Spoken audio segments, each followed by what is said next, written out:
है। हाँ जी हाँ, इको जरा सा दिए बस असू दे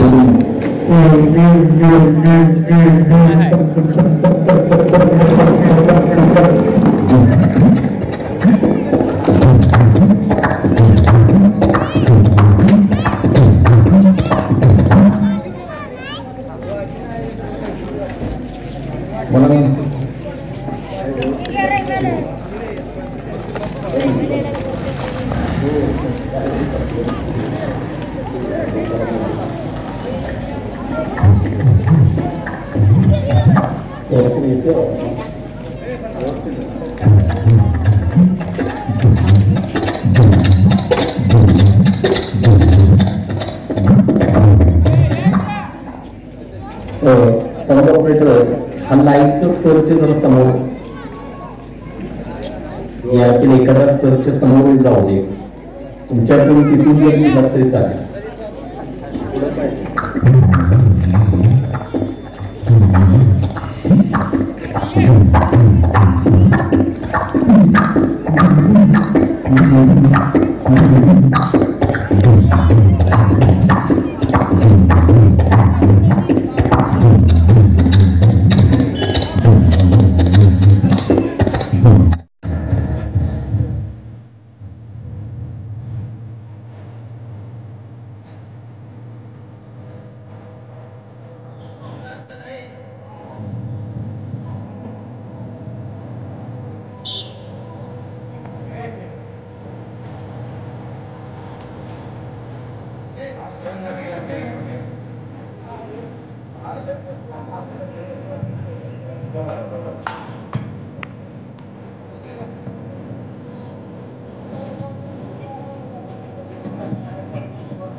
हॅलो ऑपरेटर, हा माईक वर घ्या.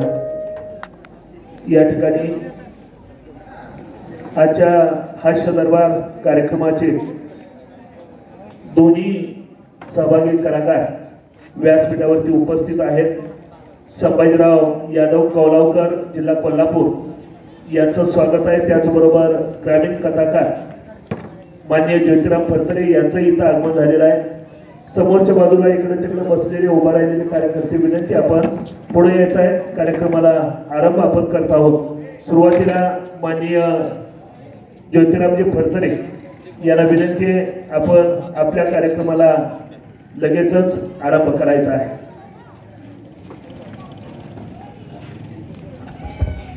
तर टेन्शन हे काय करतं की प्रत्येक टेन्शन हे पुढचं टेन्शन वाढत जातं, नेहमी लक्षात ठेवा.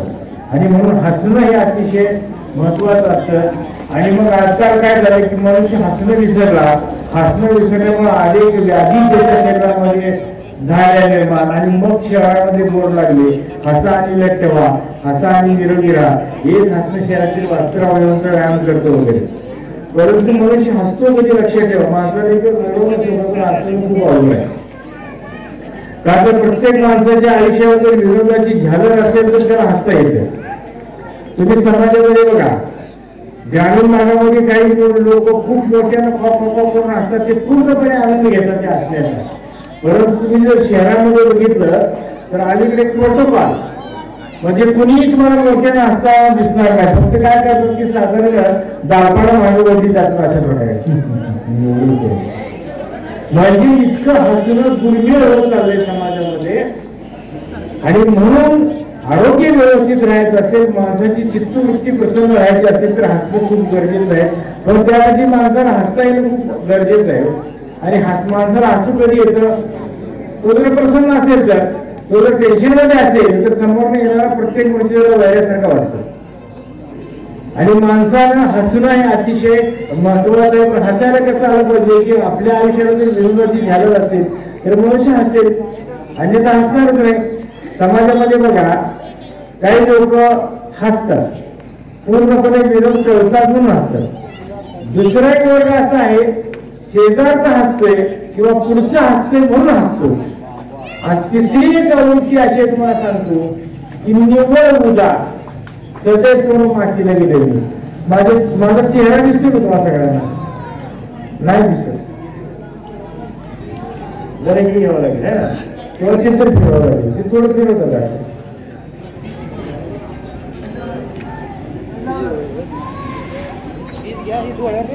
असं आहे काय?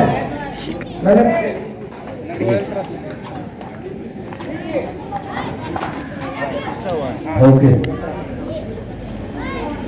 आता आपण बघा आपल्या अवतीभोवती समाज माध्यमाच्या ज्याला आपण समाजातून हे करतो आपल्या अवतीभोवती खूप असे विरोध असतात.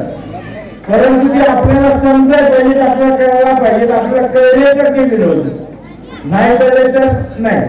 आता तुमच्या गावामध्ये गेले 2-3 दिवस तुम्हाला अतिशय आनंदाची मेजवानी या ठिकाणी झालेली आहे, बरोबर आहे. आता मी तुम्हाला विरोध सांगतो, तुम्हाला हसता येते का बघूया? हसता येते तुम्हाला? मनुष्य आयुष्यात 2 वेळा असतो. कधी एक समोरशी म्हणलं मनापासून पडतो त्यावेळेला असतो, आणि जेव्हा सर्वांना पराभूत होऊन त्यावेळेला झाले. समजा तुम्ही एका चिंचोला आपण शेताकडे निघाला मोटरसायकल, आणि वळणीचा असा भरा मोठा पहाडा गाडीच्या पाठीमागोबा आला. या काळची अडून आहे, गवतामुळे किती भाग आहे लक्षात आला नाही. गाडी स्त्री झाली ती पडली. पडल्याबरोबर पहिली ऍक्शन काय असते? उठी उभा राहते आणि एकटेच हसते. पुन्हा गाडी बघायचे. कारण ज्यावेळेला मनुष्य सर्वांना पराभूत होतो त्यावेळेला असतो, आणि समोरच्याचं म्हणणं पडतं त्यावेळेला असतो. तुम्हाला एक विनोद सांगतो. तुम्ही जर वेळेत हसला तर तुम्ही लक्षात ठेवा की तुमच्याकडे काहीतरी विनोद बुद्धी आहे, अन्यथा तुम्हाला हसा म्हणून तुम्ही हसणार नाही. दामाजी कॉलेजमधला कार्यक्रम संपला होता आणि मी माझ्या गावाकडे जायची मंगळवेळच्या स्टँडमध्ये बसलो. मी माझ्या गावाला जाणार होतो, एसटीची वाट बघत होती. तेव्हा ते पूर्वीचं स्टँड होतं, पूर्वीकडे. माझ्या शेजारी इसम बसला होता. त्याची माझी ओळख नाही, पाळख नाही करायला. त्याच्या नादामध्ये मी माझ्या नादामध्ये 10-20 मिनिटाच्या प्रकरणात एक तिसरा एक मनुष्य स्टँडमध्ये आला. माझ्या शेजारी बसलेले इसमाला हाताने नमस्कार केला. त्याला कसा म्हणला,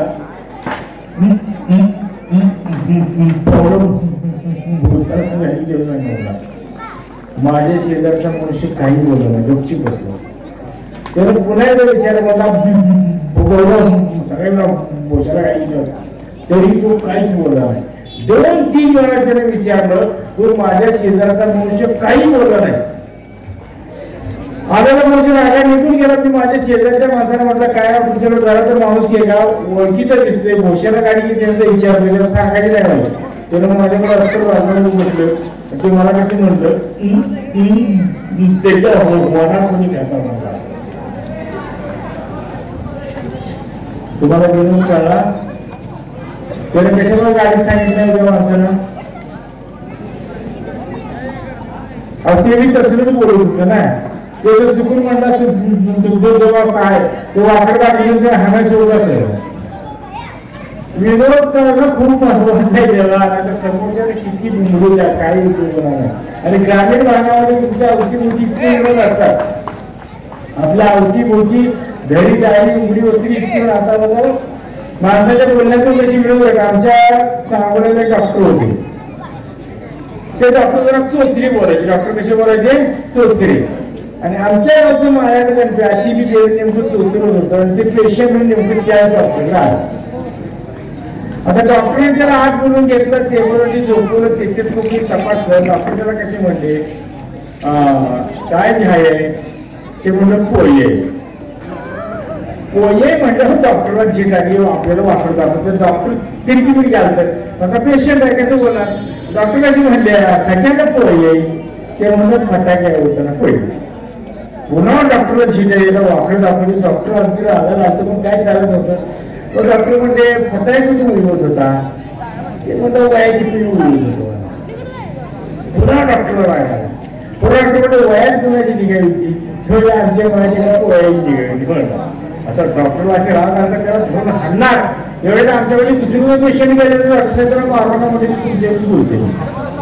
ग्रामीण भागामध्ये माणसाच्या बोलण्यातून सुद्धा इतक्या चांगल्या विनोदाची निर्मिती होत असते.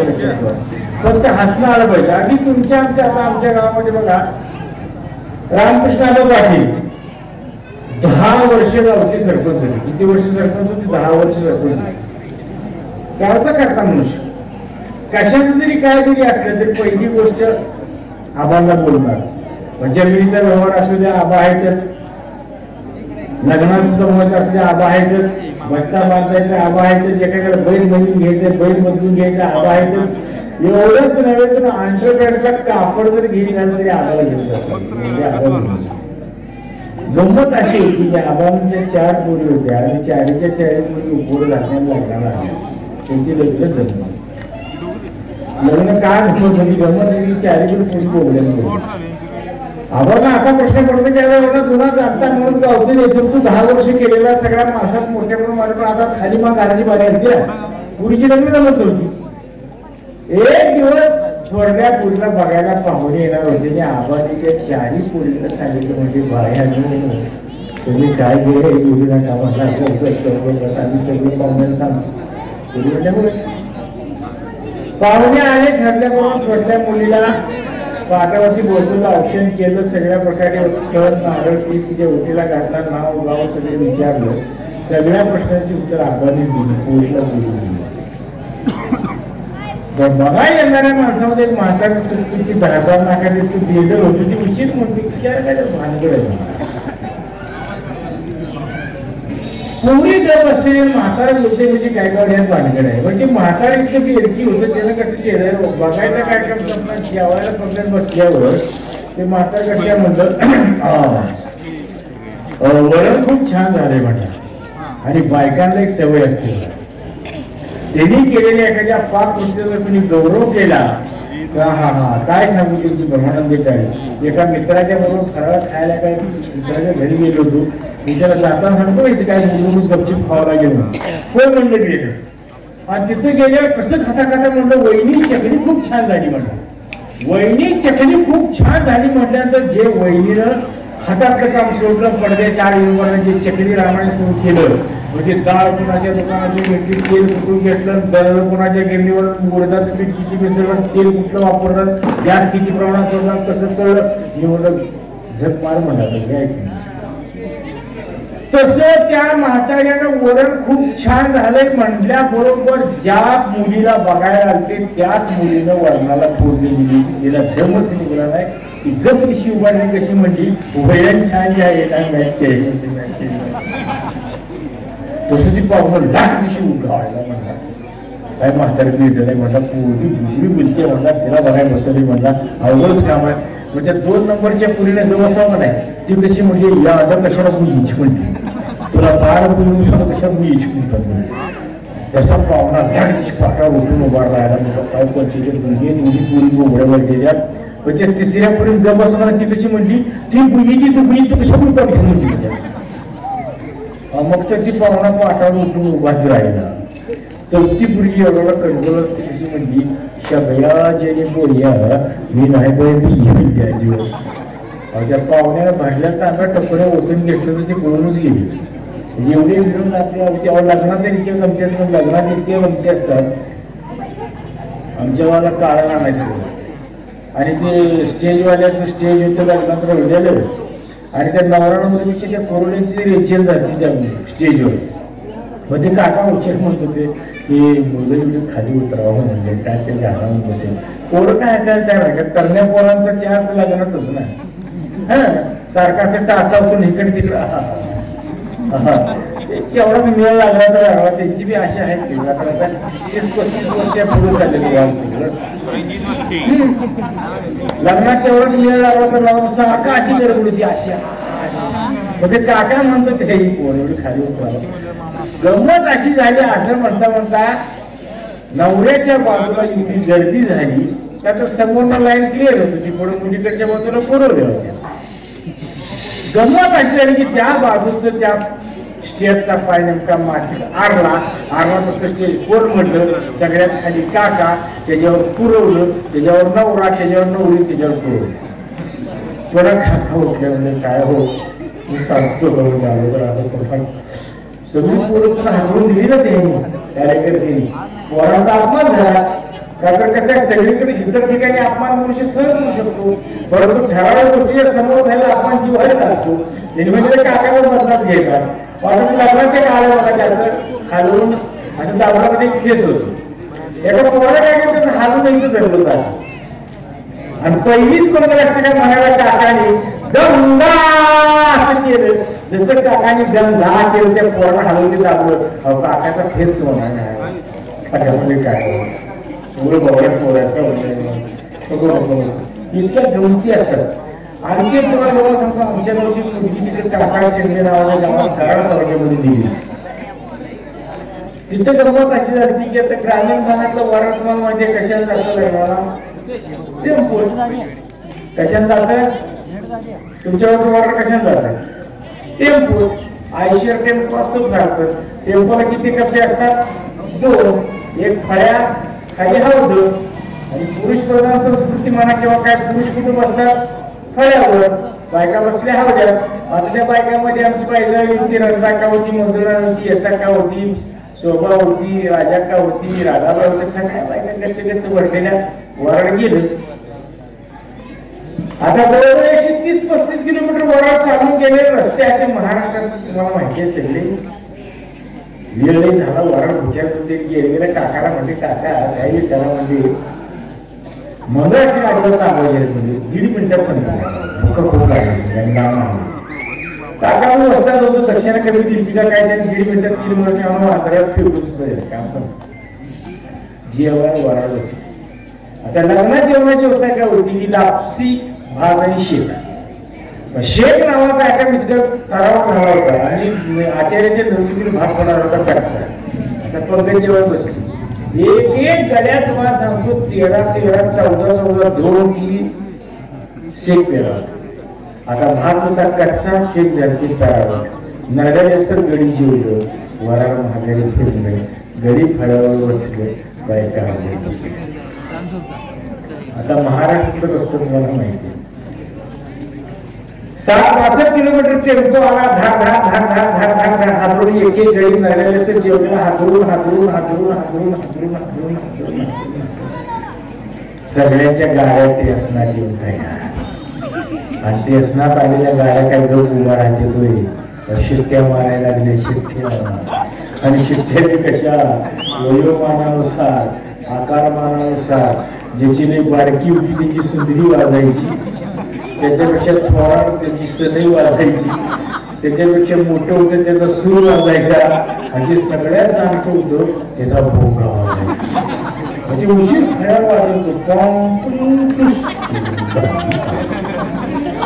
ज्या बायकांच्या लक्षात आलं ते 15चं पोळ असं नव्हतं. आमची मंजूर नाही त्यात भरती वटकाळी म्हातारी ती काय व्यवस्थित होती उशीर असं गरज बसले कसे म्हणली तुला येसा म्हणजे कुठे इकडे काय तुझं ढग दिसत काय तुझा आवाज नाही गरजाय कसं लागले म्हणजे येसा का म्हणजे डाले ढग गरजत नाही ते म्हणजे गडी गरज गडी गरज नामी म्हणजे गोळ्या उद्याला आहे का काय आपण गाड्या लोकांना काय पोट कसं करा खा मरडे दिसतो खाद्या लागलेलं बार काढायला वर बसून पुन्हा म्हातारी ग बसली कशी म्हणते अगं येसा ही ढग नुसतं गरजून ग बसलं बरं नाही बरसाय जर लागलं. आता मला सांगा चुकून एक जर ढग लिखित झाला असता एवढ्या सगळ्या गोष्टी होती तुम्हाला तुमची लग्न झाली किती मेंबर आहे मला माहिती नाही, पण नवरी बघायचा अनुभव इतका भारी असतो. माझं लग्न झालं तुम्हाला सांगतो 97-98. त्याला मोटरसायकली आमच्या गावात एवढ्या नव्हत्या, क्वचित एका दुसऱ्याकडे त्रास असायचा. आता नवरी बघायला जायची कुठं त्या दोंडेवाडीच्या बाजूला जैनवाडी नावाचे गाव पंढरपूरच्या वरतं मेन हायवे सोडून आज थोडं 1-2-2.5 किलोमीटर कच्च्या रस्त्याने जावं लागलं. आता दिवस उन्हाळ्याचे आम्ही चांगलं दाढी बिडी करून हजामत करून असताना माकड छान पण नटायची लय हाऊस. नटून बिटून एक जणांनी मोटरसायकल मागून घेतली, त्यात तेल टाकलं. ते आता चालवणार एकदम ते कसा म्हटलं चुडीदार तुम्ही नवर देवा तुम्ही कशाला गाडी चालवता, तुम्ही मागे बसा मी गाडी चालवतो. आता डांबरी नव्हतं वर्षी बरं होतो, एकदा डांबरी सोडल्यावर धुरळ कुणाच्या अंगावर बसतं जेवढं उडल तेवढं. आमच्या नवरदेवाच्याच मागे आम्ही बसलो होतो. जिथं वस्ती होती तिथे गेलो, पाहुण्याने सांगितलं की वड्याच्या वरची पहिली उजवी हाताची वस्ती तिथे चौकशी करा. तिथे गेलो, एक दोन पोरी बाहेर खेळत होत्या. एक म्हातारी हातात काठी कोंबडीची पिल्ली सावरत होती. निरगुडीच्या एक दोन चार कोंबड्या उघडत बसल्या. त्या पोरींना म्हणले, पूर्ण भगवान मोरीची वस्ती हीच आहे का ग? त्या पोरीने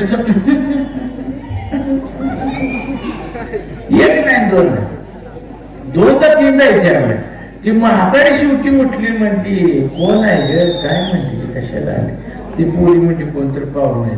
ती म्हातारी कशी म्हणते, आता माझा अवतार कसा जाता, ती धोरण उडून सगळ्या केसावर बसलेलं, कानावर डोळ्यावर. ती म्हातारी कशी म्हणली, पाहून नाही तरी मला वाटलं बोकच धरायला आली. एवढ्या गमती तुम्हाला सांगतो ग्रामीण भागामध्ये आपल्याकडे सगळीकडे चालतात. पवार सर मी लगेच माझं कंटिन्यू करू ना, त्यांना मध्ये करूया.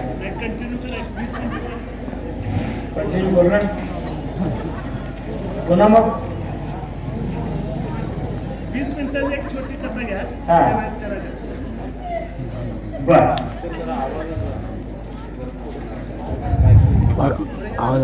बघा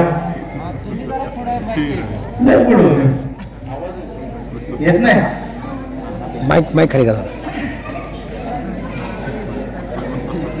आता तुम्हाला मी शाळेतले काही किस्से सांगतो. हे बघा, आमचे तात्या रिटायरमेंट आले होते. रिटायरमेंट आले का वस्ती शाळेवर त्यांची बदली झाली होती. वस्ती शाळेवरची गंमत अशी होती की तिथं 22 पोरं 3 पुरी होत्या. विद्यार्थ्यसंख्या किती झाली भावानं? किती झाली विद्यार्थ्यसंख्या? 25. बरोबर, 4 वर्ग एकत्र होतो. शाळेला तात्याने असा विचार केला, शाळेला म्हणले इमारत नाही का सावकाराकडे मोठं मागून घेतलं, पोराने सगळं साफ करून झेंड्याला कट्टा बिट्टा करून जरा करून केलं. कोणाकडे गेले म्हणले सावकारे काम करा, एखादं फुटकी पाठी घेऊन लोकांना बाजली कशाला बसून शाळेला घातलं. त्यांनी काय केलं, नागराला फाळ दिला. म्हणजे ऐकच बोलत म्हणजे काट्या पकडून अडकावून वाजलं. येतं तात्याने तिथं अडकावून होतं. तेव्हापासून काय होतं, शाळेची घंटा नागरात राहू आता पोरं काय देऊ काय, खाण खाण खाण सगळी बाहेर तालुका मास्तर तात्याने सांगितलं, म्हणजे तुमची शाळेवर तपासे साहेब आहे. तात्या इतके हुशार महाराष्ट्र येऊ देखील म्हणले, मी साहेबाला घाबरत असतो म्हणले. अशी साहेबांनी काढले. तात्यांचं खरं होतं. गंमत कशी चालती, अगोदर आमची तात्या आरामाच्या शाळेवर होती. तिथे गंमत आई चालती की एप्रिलचा महिना दोन महिन्याचं पडलेले अंगेरच्या बदल काढून तात्या उघडे गमून झोपडी धोतर बिघडे कमला ठेवले होते. शाळेतली पोरं काय करते, कोण हात दाबत होती, कोण पाय दाबत होती, कोण हाताला बिघड करून कोण थांबवत होती, कोण पायाला बिघड करत होती, कोण हातापायची बोट म्हणत. मस्त पोरांचा आहे. साहेबाची गाडी जा, साहेब उघड्या. जे पोरं पायाची बोट म्हणून आमच्याची म्हणत म्हणजे साहेब गुरुजी साहेब साहेब साहेब तात्या गाडीची होती. उठून बघते तर साहेब दार, तात्याचं उघडे घेऊन भोवतीने पोरं. आता करायचं कसं, मग तात्या इतकी हुशार तुम्हाला सांगतो. तात्या सर्व म्हणजे मुलांनो, आज आपण मानवी शरीरातील अवयवांचा अभ्यास पाहणार आहोत. ही पाहणारी छाती, त्या वडिलांच्या भासऱ्या, हे दंड, त्या भुजा, सगळं समजा. साहेब म्हणतो अरे बापरे काय हाडाचा मास्तर आहे म्हणतो. वर्गात पुस्तकात सगळं दिले असताना सुद्धा प्रॅक्टिकली स्वतः शरीर दाखवून शाळा शिकवून वा वा म्हणजे धन्य गुरुजी म्हणजे वा वा वा. हसू नका दादा. व त्या वर्षीचा आदर्श शिक्षक पुरस्कार आमच्या तात्याला जेडपीचा असते आमची तात्या. ठरल्याप्रमाणे दुसऱ्या दिवशी साहेब आले. साहेब आल्यावर साहेबांनी रेकॉर्ड चेक केलं आणि आता म्हणजे तात्या म्हणजे पोरांची परीक्षा बघतो. तात्या म्हणजे विचारा, पण एक लक्षात ठेवा, पोरी किती येणार म्हणजे माझा मेळ लागून देत नाही, तुम्हाला इकून येतील म्हणजे पोराच्या नादाला. साहेबांनी मी विचारा, मग तात्या तुम्ही पोराला घ्या. मग साहेबांनी पोरांचं काही पाठांतर करून होय साहेब, बेच पाठांतर करून होय साहेब. कोण म्हणणार बेचा पाठ म्हणजे माटी गणपती पोरं चवडीवाली चवडीची गुडघ्याची वाकली वाकली उठून करायची, दोन्ही हाताची बोट वर करून हो साहेब हो साहेब, त्याला नाकात बोट घालत ती चूप साहेब. साहेब मागं सरळ सरळ मागड्या घेतल्यावर साहेब मग साहेबांनी गावड्यावर सांगितलं त्या नारायण म्हणजे साहेबांनी पोरं होती सगळ्यात. एक पुढच्या वेळा पोरं बोर संसद चिरून बसली उभा. नाव काय रे तुम्ही दिलीप दिलीप म्हणावं तुम्ही म्हणून काय खरं आमची आई दीर्घ म्हणते म्हणतात बेचा बारा काय थोडं थोडं बाबा चुकलं तर काय म्हणायचं काय ना साहेब दिलीप साहेब जवळ तात्याकडे बघितलं म्हटलं गुरुजी करू का चालू तात्याने मागत सुरू केलं बेके बेके बेजुने चार बेत्रिक सहा बेचोक आठ बे पंचे दहा साहेब माकडा तुला बेचा पाला म्हणाला आमच्या जवळ लग्न होतच म्हणजे शाळेत येत तर बघायला दीर्घावला पाडाच म्हणा आम्ही कसे म्हणू पाडाच आता दिलपेच्या भागातून सुधारून जे निवड बा थेट भाजी एकदम बा दर्जाची बोट वर बी केलं नाही खाली बी केलं नाही खरपूर काढलेली बोट इथं काय उशिरा तात्या म्हणजे जालिंदर का बघा लागलाय ज्याचं मला म्हणतो जसा जालिंदर टुन उड्या मारला साहेबा शेजारी उभारला आता ते धनगर समाजाचं पर्व होतं त्याची ओळी गोळ्या मारण्याचा कार्यक्रम करतो मन पेचा पारा म्हणला जालिंदरनं कानाच्या पाया हातावर कसं म्हणलं सुंबरान मांडल अनबेच्या गा पाड्याचं अनबेच्या गा पाड्याचं अनबे एक बे आणि बेजुने चार हो बेत्री कसा आणि बेचोक आघाड्या आता पोच घेतला कसं म्हणलं अशा कामाला काय झालं त्या वक्ताला काय द्या हे बरे सोलापूर साहेब होता शाळाचा मध्ये मास्तर राहूचा काळा घोडायला हे तात्याला झिटाही म्हणतात त्याच्यामध्ये काय वाणी राजे का आर्टिकल भाकरे आवापाठी जरा पडली पुस्तकावर साहेब पुन्हा सकाळ शाळामध्ये भाषण होते कुठे बरं घातलं होता म्हणून ते पोरगी साहेब म्हणजे गुरुजी मुलं जरा वाचतच दिसतात तात्या म्हणून पुढं लय आहे म्हणजे आता कुठं सुरुवात झाल्या म्हणजे दुसरा म्हणा साहेबांनी टाचा उचलून मागं बघित ठेवून मागल्या गिटाराला चिटकीन बसलो तर देवरुस्तीचं रंग्या आणि देवरुस्तीचं रंग्या म्हणजे काय चीज काळ्यांच्या ढेकून चुकून जर पाय पडला रंग्या ओळखलं तर करायची तर रंग्या आहे एवढा रंग पकडला साहेबांकडे बराच साहेब विद्यार्थी महाराज यामध्ये पुढे रंग्याची दुसरी गोष्ट असं की जातीच्या दोन्ही बी फाईट लाईन लिखीच आणि किती गाळायच्या पुसून म्हणजे काळी भागायला अंगेरच्या बोटून काय तारा डिग्री तुटल्या आता झोपलं होतं तर उजव्या नाकाकडे हिरवीगार पकडी खाली साहेब म्हणजे बेचा पारा म्हणता रंग्या म्हणतात यामध्ये बसा जसं ती बेनं डोळत आलं तसं साहेबाच्या समोर टेबलवरती बसलं पद्मासन घातलं ब्रह्मांडिक टाळी हात जोडलं ते होतं पंडित भीमसेन जोशीचं काय तिच्या आपल्या रंग्या मग बेचा पारा रंग्यामध्येच म्हणला भेटूने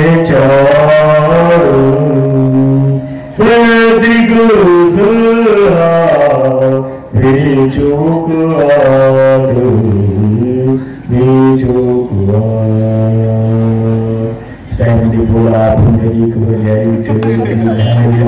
अरे काय म्हणले काय तर चांगलं लक्ष मुलगी कोणती केली रंगात ते टून साहेबला कसं म्हणलं पटलं तर घ्यायचं नाहीशे सोडून द्यायचा आम्हाला का कंड होता का म्हणला तुम्हीच मोड करून घेतले ते जायला बसलं तेवढ्या साहेबांकडे भितराची पोरावर गेली ती पोरं ओरडली साहेबांकडे कोण ओरडलं कोण ओरडा काय तुझा ते म्हटलं आम्ही घेऊनच्या पाटा कापण्याच्या तानाला पिंट्या साहेबाला चक्कर झालं साहेब म्हणलं काय म्हणजे किती पिढ्यांचा उद्धार करते काय तुझं म्हणला तेवढं आम्ही घेऊनच्या पाटा कापण्याच्या तानाचा पिंट्या तुम्ही झोपेचा फळाफट आहे तात्या इकडे म्हणजे तर थांबा साहेब त्याला मंजुराला थांबा साहेब त्याची गॅरने थांबून साहेब त्याला म्हणजे म्हणून दृष्टी पोरानं बोललो तसं तात्या पळत गेलं टोपी बुडली डेऱ्या त्या टपरीवर पिढी तर हात पाय घासलं वारं घातलं फास 5-10 मिनिट फरकानं पोरगं तो शिकड साहेब लाट साहेब गुरुजी म्हणजे कशी पूर्ण हँडल करता म्हणजे त्याला असं काय झालं तात्या म्हणजे मी येत असतं मला सांगतोय थांबा म्हणतो दफनारी म्हणजे अहो म्हणजे साहेब 20 वर्ष झाली याच्या आईबाचं लगीन होऊन 17 देवांना उसं केलं तेव्हा ती झाले कसं काय झाले आमचा मला थांबायला थांबा म्हणतो तो दमना पोरगा हातचं घालत होते साहेब म्हणजे गुरुजी एवढी सगळी करून तुम्ही कशी हँडल करता हो तात्या त्याबरोबर वाकडी टुपी काढली म्हणजे ह्याच्या एक तर किओस राहिलाय का की कशानं मैदान मोकळं झाले अशी लई पोरं हाताकडनं गेली तेव्हा एक मैदान मोकळं झाले साहेब म्हणजे आता बेचा पाडा बास करेल तात्या म्हणजे आता बास होतो आता चढणी लागला पण आधीच सांगतो कोणाच्या नादाला लागला आता बेचा पाडा बास करते म्हटल्यानंतर त्या 3 पुरीपैकी 2 पुरी उठल्या छुम छुम छुम छुम छुम साहेबांना म्हटलं साहेब आम्ही पारा म्हणू साहेब म्हणजे अवश्य म्हणा त्या 2 पुरी अशा कुऱ्या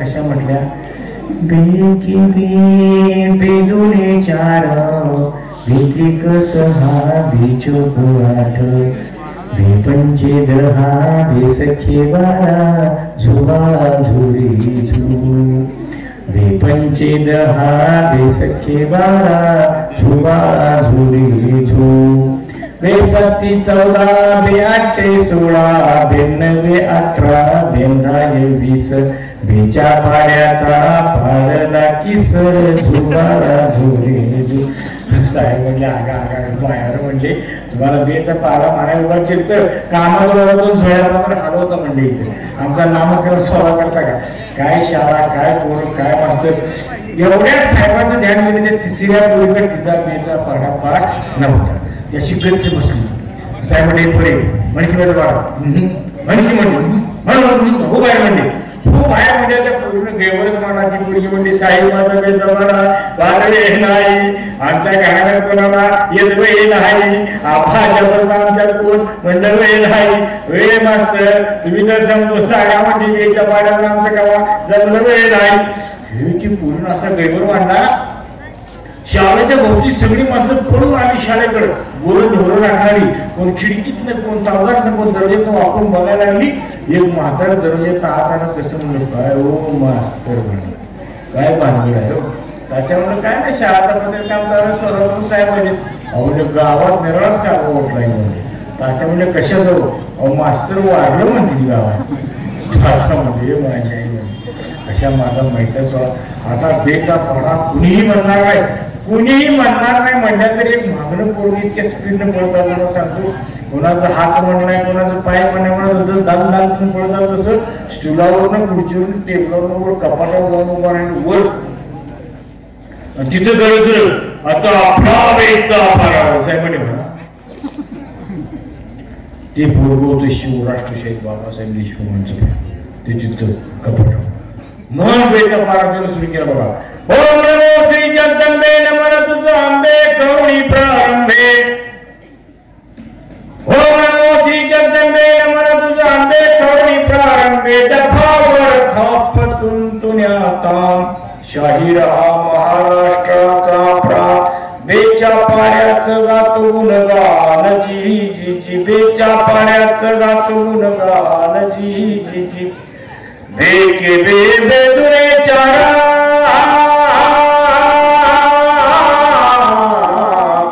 बेके बे बेदुने 4 बेत्रिक 6 बेचोक मध्ये पोच घेतली कसं म्हटलं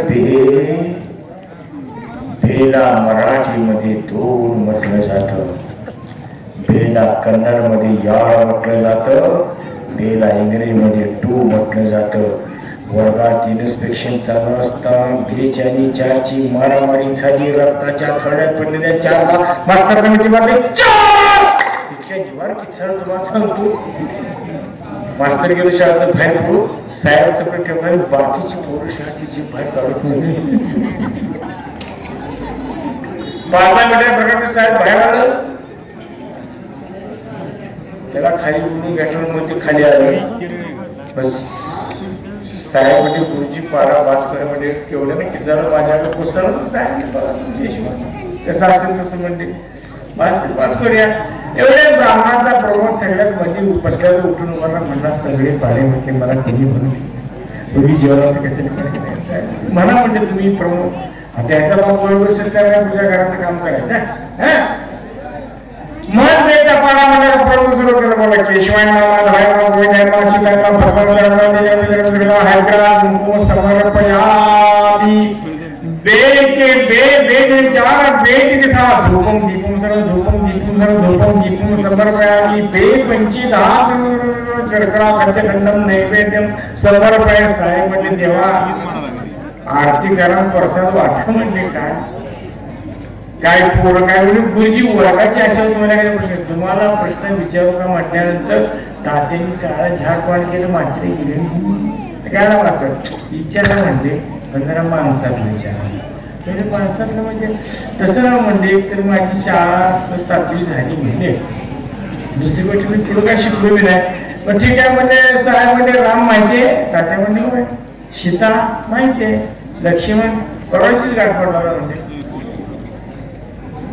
साहेब म्हणजे गुरुजी सीताची पळवून नेली ती कोणी पळवून नेली म्हणले सीता कोणी पळवून नेली म्हणल्यावर मास्तरनं मित्राकडे फोन केलं म्हणले आईला म्हणले सोलापूर आलो म्हणतोय गावच्या मानगडी याला कशा कळल्या म्हणते काय पाहिजे ते म्हणले कशाला विचारताय साहेब म्हणते दुसरं काय विचारा म्हणले दुनियेचं नाव हरकट आहे म्हणले थोडंच तो दोघांना ठोकते म्हणले का फिटले आपल्याला म्हणले त्याला त्या आई बाया यावरती गेली तिला आम्ही जा म्हणलो पण यांना नाही काय म्हणले काय नाही अजिबात नाही म्हणजे मला कसं उत्तर कुणाचं नाव घेता म्हणजे कुणाचं नाव घेता का अजिबात दोघं ऐकायचं नाही. शेवटी साहेब म्हणले धन्य झालो म्हणजे गुरुजी मी शाळा तुमची तपासून मला गावात जायचा रस्ता दाखवा आणि तात्याने एका खिडकीत हारेचा बांधा का थेट त्या बांधाने जावा साहेबांनी वायाची फी उशिरी घेतली त्या साहेबच्या वाटेत चालत तात्या मागे खिडकीवर म्हणजे इच्छित कल्पना शाळा तपासून. धन्यवाद. यानंतर आता आपले संभाजी यादव जे कोल्हापूरून आलेत ते सादरीकरण करतील. आता माहिती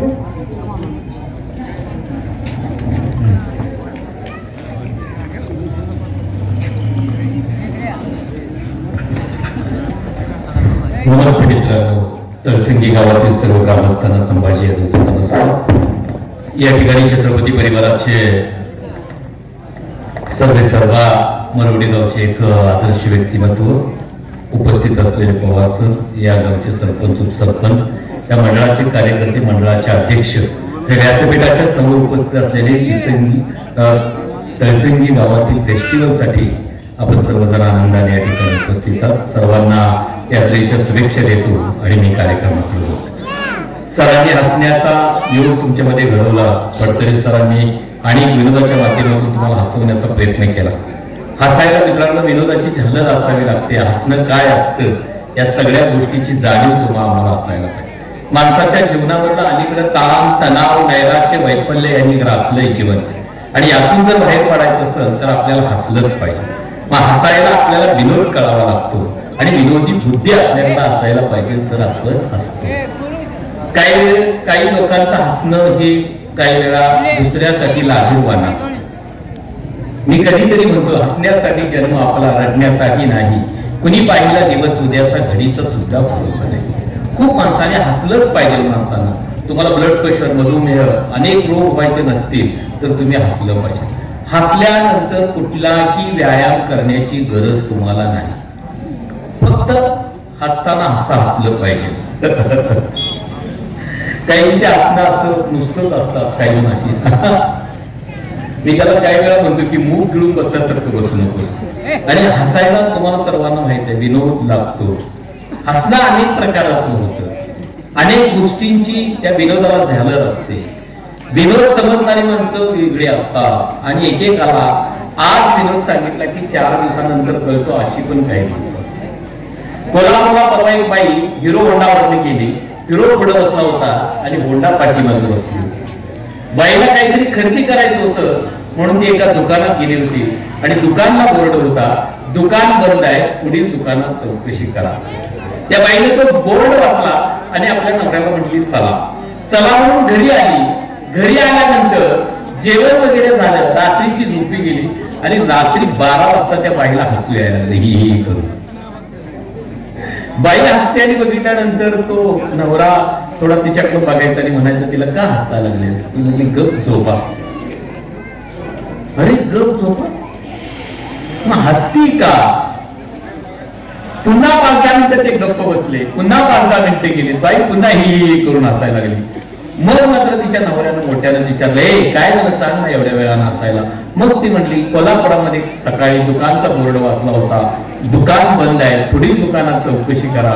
मग पुढचं दुकान बंद असल्यावर कुठल्या दुकानात चौकशी करायची हे रात्री 12 वाजता त्या बाईला कळालं. यामध्ये सुद्धा काही लोक असे आहेत की आज विनोद सांगितल्यानंतर उद्या कळणार आहे. विनोद बुद्धी तुम्हाला मी बऱ्याच वेळा आम्ही एकदा येऊन गेलो तुमच्या गावातून, तुम्हाला माहित आहे त्यावेळी गर्दी फार होती. आज का कोणाच ठाऊक मला माहिती आहे की यात्रेचा मेन दिवस आहे का. आणि व्याख्यानाच्या माध्यमातून कार्यक्रम घडवायचा म्हटलं तर लोकांची गर्दी खूप असते, गर्दी कमी होते. आणि मनोरंजन बीत व्याख्यान असा दोन्ही संगम जर साधायचा झाला तर दर्दी लोक असतात. मग मला असं म्हणायचं आहे की तुम्ही उपस्थित असलेले खरं दर्दी आहात आणि हा कार्यक्रम तुमच्यासाठी आहे. आणि तुम्ही हसलंच पाहिजे. हसायला कुठल्याही पैशाची गरज लागत नाही. आणि किती म्हणून हसताय तुम्ही, अनेक गोष्टी असतात आपल्याकडे हसायला. आणि तणाव नष्ट व्हावा तर काही माणसांचा आनंद वेगवेगळ्या गोष्टीत असतो. एकेकाला बांध टोकरण्यामध्ये आनंद असतो. रानामध्ये काम करायला गेलं की दुसऱ्याचा बांध टोकरते.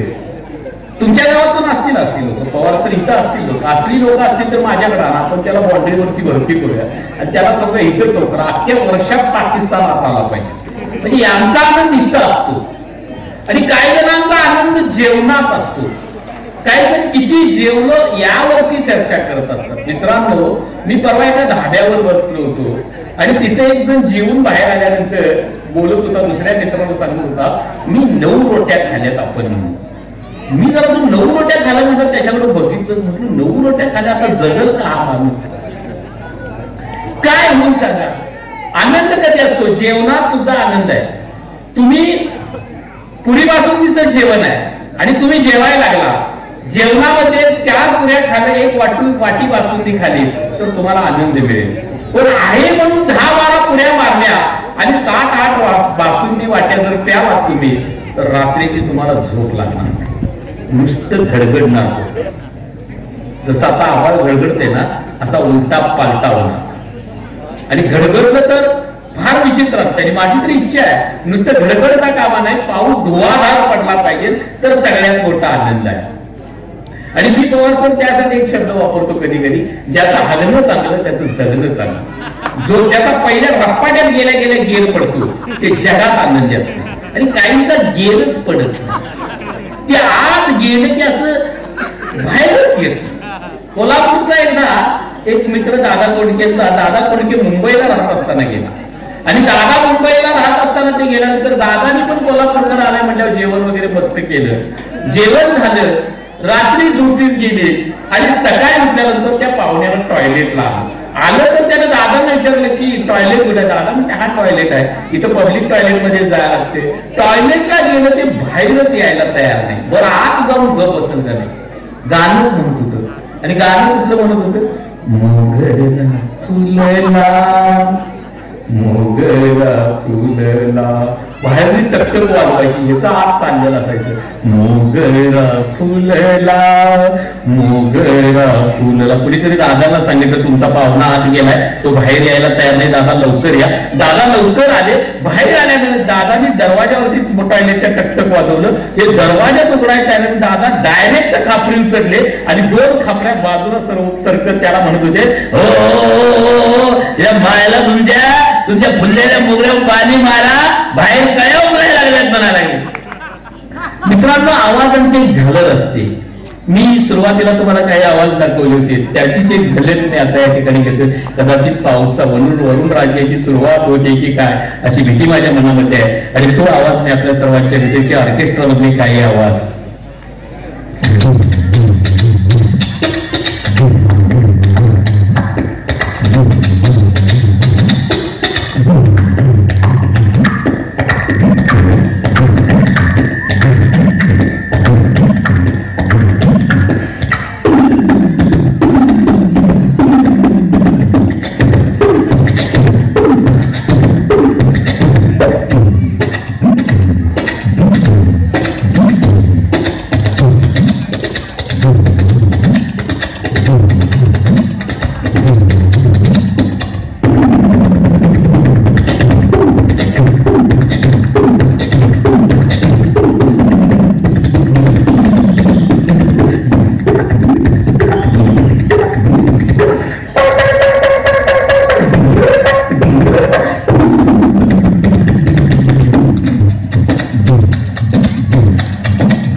नव्हे तर सोलापूर जिल्ह्यामध्ये ही प्रबोधनाची एक चळवळ निर्माण होते मित्रांनो.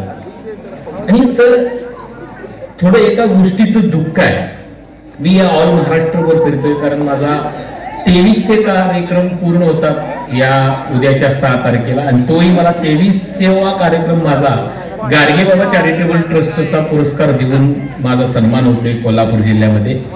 तर मित्रांनो की विषय तितका गमतीचा मला रंगवायचा होता, पण तुमच्याकडे पाहिल्यानंतर की तुम्ही खरं शिवाजी महाराजांचे मावळे आहात का नाही मला माहिती नाही, पण जर मावळे असाल तर समोर येऊन बसाल. जेवढे कावळे असतील तेवढे पाठीमागे बसतील, मावळे असे समोर बसतील. आणि ज्यांच्या तुम्हाला माहित आहे मित्रांनो की तुम्ही आज मला माहित आहे की कार्यक्रमासाठी काय हवं असतं तुम्हाला. या ठिकाणी जर राखी सावंत येणार आहे म्हणून सांगितलं असतं ना पवार सर, तर संपूर्ण मंगळवेढा तालुक्यातली लोक इथं उपस्थित झाली असती. त्याचं कारण बी आहे की तसं की आपण आयटम बघायला आलोय, आणि आज आपण जे बघायला आलोय तो कार्यक्रम. फडतरे सरांनी तर इतकं वस्तीदार तुम्हाला नेलं होतं की तुम्ही विनोदामध्ये डुबून जाताय की नाही हा मोठा प्रश्न निर्माण झाला होता. विनोद समजण्याची बुद्धी असावी लागते, मी बऱ्याच वेळा म्हणतो. मित्रांनो मी तितकासा वेळ पण घेणार नाही प्रबोधनासाठी, कारण तुमची तेवढी वेळ आजची बौद्धिक क्षमता ओळखून हा कार्यक्रम करणार आहे. मी सुरुवातीला आवाज काढला, परत एका आवाजाकडे जातोय मित्रांनो. तुम्हा सर्वांना मी ती भुरळ घ्यायला लागलोय आवाजाची की तुम्ही समोर येऊन बसावं. सरांनी सांगितले की शाळा तपासणीच्या माध्यमातून, मी ही शाळा तपासणीकडे येतोय सर. आमच्या वेळी फार फडतरे सर वेगळी विचित्र शाळा तपासणी असायची. साहेब येणार आहे म्हटले की जय्यत तयारी असायची, आणि त्यावेळी मटणाच्या जेवणाचे पण नियोजन असायचं. मग आम्हाला काही वेळा सांगितलं जाईल की साहेबांच्यासाठी एखादा वर्ग रिकामा ठेवायला पाहिजे. सकाळपासूनची तयारी, साहेब त्यावेळी गाडीतनं यायची, मर्सिडीज मधून यायची. मग मर्सिडीजचा आवाज काय असायचा, साहेब म्हटल्यानंतर त्या हॉर्नचा आवाज असायचा त्यावेळेस,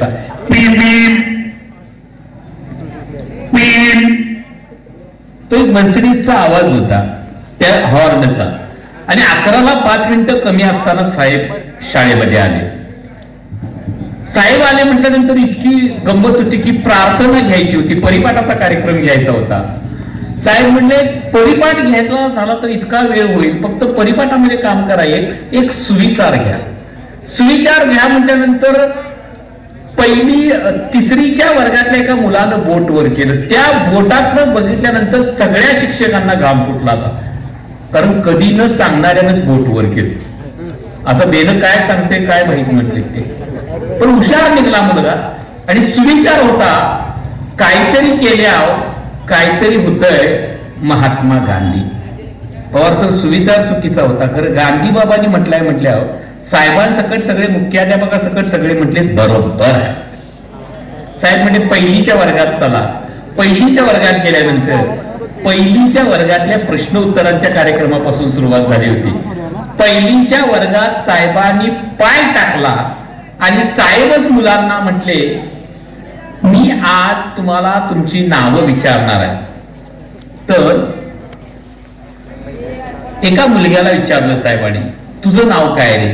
समोरच्या मुलग्याला बसल्यानं ते म्हटलं नारू. साहेब म्हणजे नारू नाही म्हणायचं, नारायण म्हणायचं. मग एका मुलगीला विचारलं तू तुझं नाव काय? ती म्हटली पारायण. परत एका मुलग्याला विचारलं तू कुठे तुझं नाव काय? ते म्हटलं रामायण. साहेब म्हणजे ते कसं काय? मुलगी म्हटली साहेब तुम्हीच आता नारूचं नारायण केलं, म्हणून पारूचं पारायण झालं आणि रामूचं रामायण झालं. पुराव्याविषयी सांगतात म्हटल्यानंतर साहेब म्हटले बरोबर आहे. चला दुसरीच्या वर्गात गेले. तिथं प्रश्न होता, साहेबांनी मुलांना विचारलं इंग्रजीमध्ये कोल्ह्याला काय म्हणतात. पहिल्या रांगेतलाच मुलगा वर्गातला वरती उठला आणि म्हटला साहेब मी सांगू का? साहेब म्हणजे सांग.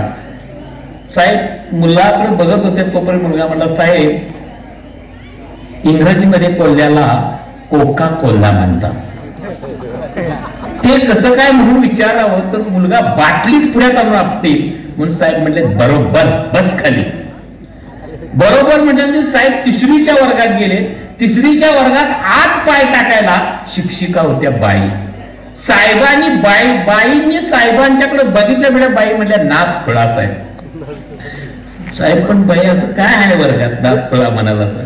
बाई म्हणल्या कुठलाही प्रश्न विचारा, आमची पोरं डोळं झाकून उत्तर देतात. बाईंनी मुलांना सांगितलं, मुलांना साहेब तुम्हाला प्रश्न विचारतील, तुम्ही आता डोळे झाकायचे.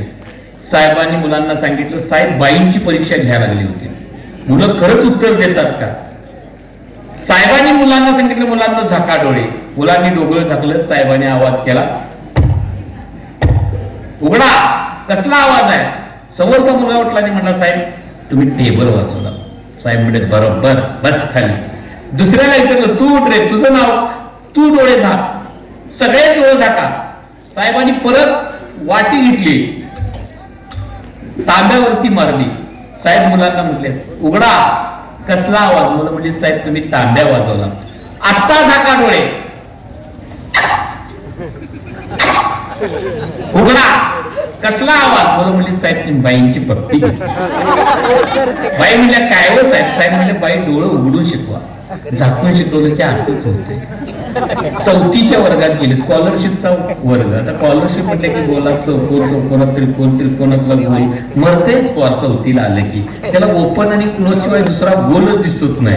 आणि चौथीच्या वर्गात साहेब म्हणले, मी म्हणी विचारणार आहे, तुम्ही पूर्ण करा. एका मुलग्याला विचारलं, तू उठ रे, तू सांग. अतिशाना त्याचा. ते म्हटलं, साहेब घोडा रिकामा. साहेब म्हणले, ते कसं काय? मुलगा मला सारखा बैलच का साहेब? एक दिवस घोडा घेतला तर बिघडते. साहेब म्हणजे, बरं घोडा तर घोडा ह्या घोडा म्हटले. साहेब म्हणजे, आता म्हणी बंद, आता वाक्य प्रचार घ्या. बाळ तू सांग, रसा तळाला जाणे म्हणजे. पाठीमागल्या परत बेंच वरला मुलगा उठला आणि म्हटला, साहेब रसा तळाला जाणे म्हणजे मटण वर येणे. साहेब म्हटले, ते कसं काय? मुलगा म्हटला, 5वीच्या बच्या वर्गात चला, तिथं तुम्हाला रस्सा केलाय, तळाला गेल्यानंतर मटण नाही वर आलं तर मला शाळेतनं काढून टाका. पुराव्याविषयी सांगते म्हणजे. साहेब म्हटले, बरोबर. 5वीच्या वर्गात गेले साहेब. 5वीच्या वर्गात प्रश्न होता, शिवाजी महाराजांचा जन्म कुठे झाला? सगळी पोरं साहेबांच्याकडे बघत होती. आणि त्या सराला एक सवय होती, 5वीच्या मुलांना साहेबांच्या पाठीमागे जाऊन तो सांगत होता असा. तर त्यातली बारकं पोरग समोर जाऊन म्हणायचं, काय ते सर परत म्हणायचे. त्याला कळूच ना ते पोरांना. सरांनी खिशातून किल्ल्या काढल्या आणि हलवतच सर म्हटले. समोरच्या मुलग्याच्या लक्षात आलं. साहेब म्हणले, सांग. ते म्हणजे, शिवाजी महाराजांचा जन्म कुठे झाला? ते म्हणजे किल्ल्यावर. ते म्हणजे कुठल्या? सरांच्या खिशातल्या. आत्ताच सरांनी सांगितलं किल्ल्यावर झाला. साहेबांनी सरांच्याकडे बघितलेली मुलांना अशा पद्धतीचं शिकवण द्यायची नाही, म्हणून सरांना त्याच वेळी खडसावून सांगितले. साहेब 6वीच्या वर्गात गेले. 6वीच्या वर्गात प्रश्न होता, शिवधनुष्य कुणी मोडलाय? समोरचा एक मुलगा उठला आणि म्हटला, साहेब आम्ही काय नाही मोडाय, आम्ही कधी मोडामोडीत नसतो. साहेब दुसऱ्याला विचारलं, म्हणजे तू सांगतो म्हणला. साहेब तो नाही म्हणते म्हणून माझ्यावर आला. साहेब तू नको. सरांना विचारलं, सर तुम्ही सांगा. सर म्हणले, कालच बदली होऊन मी इथं आले. त्या म्हटल्या मोडामोडीच्या प्रकरणाशी माझा काय संबंध नाही. डायरेक्ट मुख्याध्यापकांनी काय केलं, तालुका शिक्षणाधिकाऱ्यांना फोन केला, विचारलं, शिवाजी महाराज शिवधनुष्य कोणी मोडला? ते म्हणजे मला काय माहित नाही. तालुका शिक्षणाधिकाऱ्यांनी जिल्हा शिक्षणाधिकाऱ्याला फोन केला, शिवधनुष्य कोणी मोडला? त्यांना पण आलं नाही. जिल्हा शिक्षणाधिकाऱ्यांनी डायरेक्ट शिक्षण मंत्र्यांना फोन केला, विचारलं शिवधनुष्य कोणी मोडला? शिक्षण मंत्र्यांनी कुठल्या शाळेतनं फोन आलाय म्हणून विचारलं. तो नंबर घेतला आणि मुख्याध्यापकाला सांगितलं, त्या साहेबांच्या जवळ जाणी फोन ऑन कर, मोठ्यानं लावा. आणि साहेबांना शिक्षण मंत्री सांगत होते, शिवधनुष्य कोण का मुलीना? त्याची एवढी लागवड कशाला लावली सा? गावाचा चांगला सुतार बनवून घ्यावा आणि दुरुस्त करून घेण्यात यावा. साहेब म्हणजे, मी पैसे घालून दुरुस्त करून आणतो, तिची लांबड लावायला नको. म्हणून साहेब 5च्या 7वीच्या वर्गातनं तिथं इन्स्पेक्शन थांबवलं आणि साहेब जेवणासाठी गेलेत. मित्रांनो, यानंतर मी एका पुन्हा आवाजाकडे जातोय. आवाज कडक लक्ष्मीच्या वाद्याचा आवाज आहे. तुम्ही याच्या अगोदर एकदा काही लोकांनी ऐकलाय तो आवाज. आज परत एकदा आपल्याला ती संधी आहे आवाज ऐकण्याची.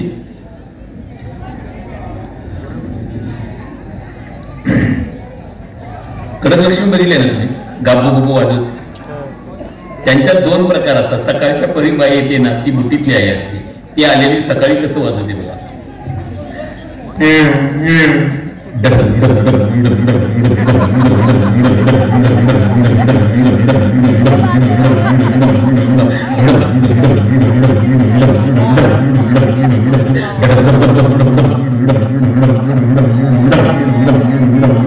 सकाळी येते, दुपारी ती दोघं जण असतात. देऊळ बाईच्या डोक्यावर असतं आणि ढोलगा आप्पाकडे असतं. अजून गलीत येण्या अगोदर कसं वाजत बघा, अजून कोपऱ्यावर आहे. आणि दुपारचं म्हणजे ढोलके जरा उन्हाचं चढलेलं असतं, ते चढल्यानं ढोलकं कसं वाजतं बघा.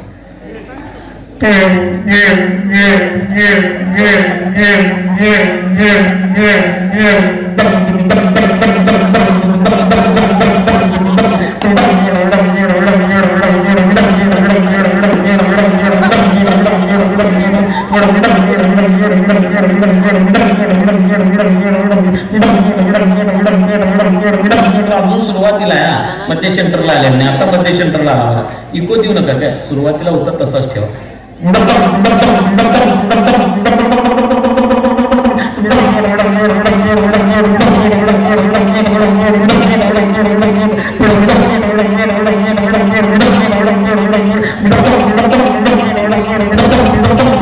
असं वाटलं आप्पा चालून आता देतोय तर बाई लगेच ठेका बदलती.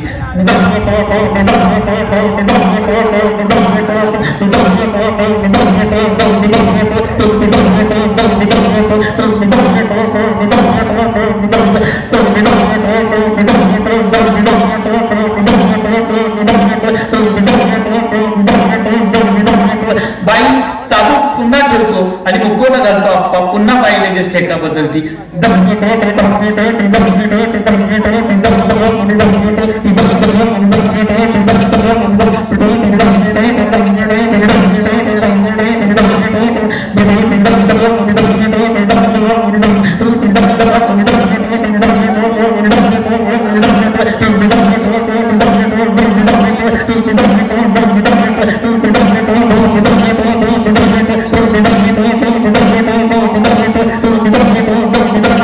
आता जाताना कसं होतं बघा,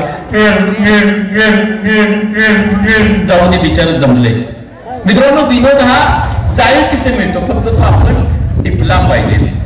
मी मरणादारी काही वेळा एक फार गंमत असते पवारचं. कोण मेलं ना तिथं रडताना सुद्धा फार गंमत असते. सिटीत मेलं ना तिथे वेगळं रडतात, खेड्यात वेगळं रडतात. मी याला कोल्हापूरला एक जण मेलं म्हणून गेलो होतो. तिथं ते मडा असं झोपवलेलं आणि एक जण असा सिटीत होता, तो एक जण असा बघायला लागला होता. पवार सर मी विचारलं त्यातले ह्याला मेलंय कोण, बघत्याला मेलंय का झोपवल्याला मेले. ते मला म्हटलं झोपवल्याला मेले. मग हे असं का करते, हे फक्त धुमासते म्हटलं, आपल्यात धुमासते. मी सांगून आलो आज फडकरी सर त्याला, आवाज आलेला चांगला म्हटलं, खरं धुमासलेलं लय वाईट असतं म्हटलं. आणि कधी बी बघा आवाज आल्याला चांगला. विनोद कळल तुम्हाला, खेड्यात वेगळं असते गे बाई, उद्या गिरीला दूध घालायला कोण जायचं गे. ताई खेड्यातली फार विचित्र रडत असतो. आमच्या इकडे एक म्हातारा मेला आणि त्याचा मुलगा सिटीत राहत होता. त्याला बऱ्याच दिवस सांगत होती तुझा बाप आजार आहे, पाहायला ये, बाप आजार आहे पाय. ते काढतं काय आलंच नाही. आणि ज्या दिवशी बाप मेला त्याच दिवशी आलं. पण बाप असा आतमध्ये खोलीत त्याला मडत झोपवलं होतं आणि दारात असं आपल्या कट्ट्यावरती अंगणात रडत बसलं होतं. पण रडण्याची ट्यून काय होती म्हणता असा, बाबा हे बाबा हे बाबा असा करून रडायचा. मी माझ्या मोबाईलला हात लावला, म्हटलं व्हायब्रेट होते. मला यायचं म्हटलं मोबाईल मध्ये काय फॉल्ट नाही, हे व्हायब्रेशन करते म्हटलं. तोपर्यंत पहिला एका पाहुणीला पवारचा कोणतरी फोन केला होता आणि त्या म्हाताऱ्याच्या समोर एक हॉटेल होतं आणि ते म्हातारा कधीतरी त्या हॉटेलमध्ये जाऊन बसायचं आणि पाहुणीचे डायरेक्ट आणि ते घरात जाण्याऐवजी हॉटेलमध्येच घुसले. आज घुसलेली त्या हॉटेलमध्ये त्या खुर्चीकडे बघून म्हणायला, माझा राघू इथे बसलाय काय गे बाई, तू वडा खायला बसलाय काय गे बाई, राघू तुला भजी देतो की गे ये, असं म्हणायला हॉटेलचा मालक वर उठला, म्हटला राघूची 900 रुपये उधारी आहे म्हटलाय. एवढा मोठा प्रश्न पडला, उधारी भागवायची का रडायचं हे त्या बाईला कळायला लागलं. बाई पुन्हा ती रडत रडत घरात गेली. तर शेजारच्या एका बाईला कळलं. आता म्हाताऱ्यातलं त्या बाईचं काय होतं मला माहित ना, ही घरातूनच रडत, ये माझ्या वकिला ये वकिला अशी करून रडत आली आणि आमच्या शेजारी एक काळा कोट घालून उभा होता, तो आत घुसायला. मी त्याच्या कॉलरला धरलं, सांगितलं वकील साहेब तुम्हाला बोलवत नाही, बाहेर द्या म्हटलं. मेल्या ह्या पदव्या सगळ्या फुकटच मिळतात म्हटलं, तुम्ही बाहेर द्या. वकील साहेब बाहेर थांबले. तसं पहिली त्याच्या थोरल्या सुनेला म्हातारीच्या कळाले की म्हातारे गेले, थोरली सून आली, ती पण रडायला लागली जोरा. आणि काय रडता रडता म्हणत होती बघा, मामनजी तुमची हे काही की अशी कशी कुचकी दोरी तुटली आई, दुरी होती करत कुचकी होती म्हणून सांगायला लागली. तोपर्यंत धाकटी सून आत घुसली, ती लागली रडायला. ती म्हणायला लागली, मामनजी तुम्ही होता जातवर आम्ही कधी भाजी विकत आणली नाही बाई. मला त्या दिवशी कळालं मामा अट्टल चोर होता. सगळ्यांच्या भाज्या एकटाच चोरून घेऊन यायचा. जाता जाता विनोद घडतो, फक्त तो आपण टिपला पाहिजे. मरणाकडे असेच काही विनोद घडत असतात. पावसाच्या या वातावरणामध्ये कार्यक्रमातील आवाजांच्याकडे मी जास्त सर बोलतोय, कारण पुन्हा आणि परत पावसाची जर सुरुवात झाली तर ते आवाज थांबतील. पुन्हा मी काय आवाज घेतोय, ऑर्केस्ट्रातील वाद्यांचा मी सुरुवातीला जो आवाज घेतला होता तो परत घेतोय सर.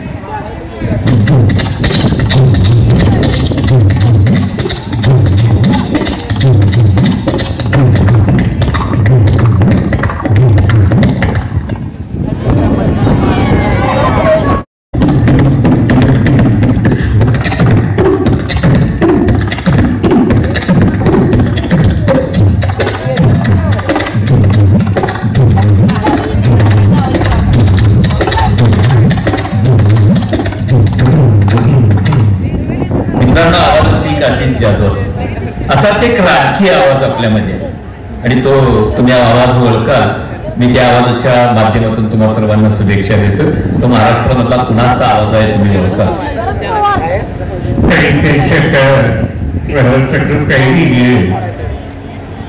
मंदिरविरेच्या परिसरामध्ये असलेले पवार आणि बायलावतीमध्ये असलेले पवार ते खऱ्या अर्थाने या समाजासाठी इतके झोकून देतात की हा परिसर कसा सुखमय होईल याची दक्षता घेणारे वाजे या परिसरातले विकले म्हणजे सुरेश पवार.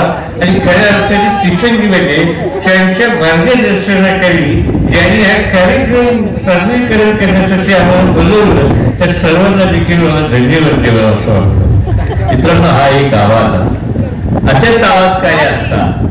एकदा दादा कोडके, अशोक सराफ, निळू फुले यांचाही आवाज असा असतो.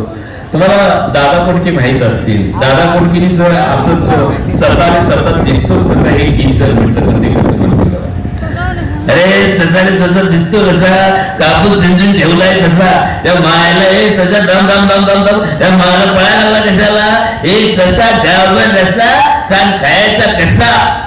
निळूभाऊ तुम्हाला माहित असतील. निळूभाऊंना बोलवलं. निळूभाऊ म्हणजे तुम्ही माहित असेल, टीव्हीवरती कधीतरी हा आवाज ऐकला असेल, बाई वाड्यावर या म्हटलं बघा. बाई म्हणायचा इलाज नाही. बाई म्हटलं की या वाड्यावर. मग सर्वांना सांगतो, ज्यांनी बाईला वाड्यावर नेलं ते आता भाड्यानं राहायला लागले. म्हणून थोडाफार विचार करायचा आपण. ते निळूभाऊ बाईला वाड्यावर नेऊ नये कशा पद्धतीने नेल्यानंतर वाटलं होतं याचं सादरीकरण त्यांनी केलं होतं. पण आम्ही तो निळूभाऊ बघितला नाही. आम्ही फक्त बाईला वाड्यावर नेलं आणि भाड्यानं राहायचं काम केलं. हेच अशोक सराफ यांना म्हणायला सांगितलं तर ते सशाचं गाणं काय म्हणतील बघा. ससा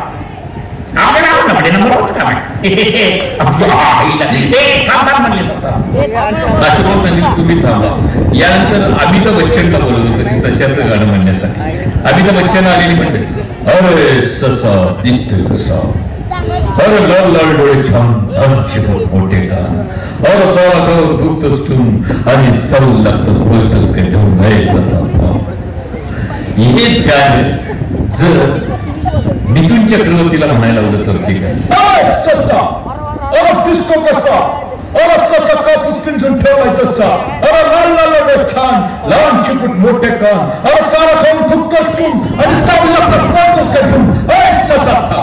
असेच काही आवाज होते सर. रेडिओवर पूर्वी एक असा आवाज असायचा. आकाशवाणीचे सांगली केंद्र आहे. दुपारचे 12:30 वाजले आहेत. श्रोत्यांच्या मनपसंत गीतांचा कार्यक्रम सुरू होतोय आपल्यावर. सुरुवातीला लता मंगेशकर आणि सुरेश वाडकर यांनी गायले राम कदम यांनी संगीतबद्ध केलेलं भण्या बापू चित्रपटातील ही गीत असा एक आवाज होता आणि तो दत्ता सर देशमुखांचा आवाज होता. आणि त्यानंतर संध्याकाळची श्याम अशी असायची सर की जी हाँ बैलभाइयों जैसे दूर सूरज एक रंगीन चांद लेकर आपके सामने आता है वैसे ही हमारे स्कूल की स्टूडेंट आपके सामने एक हसीन प्रोग्राम पेश करेंगे. जी हाँ भाइयों, पिछले हफ्ते में नंबर 1 पर गीत था और इस हफ्ते में नंबर 1 पर, और गीत का फिल्म का नाम है राम लखन, संगीत की धुन बनाए लक्ष्मीकांत प्यारलाल. देखिए भाइयों, गीत सुनते सुनते ही सोनावत जाइए असा एक आवाज होता. आणि ती एक आवाजाची जादू होती त्या काळामध्ये. आणि ते आवाज ऐकण्यासाठी आपल्याकडे आज रेडिओ न्यायचं, फोनच्या माध्यमातून आपण पाहतो ते सगळं.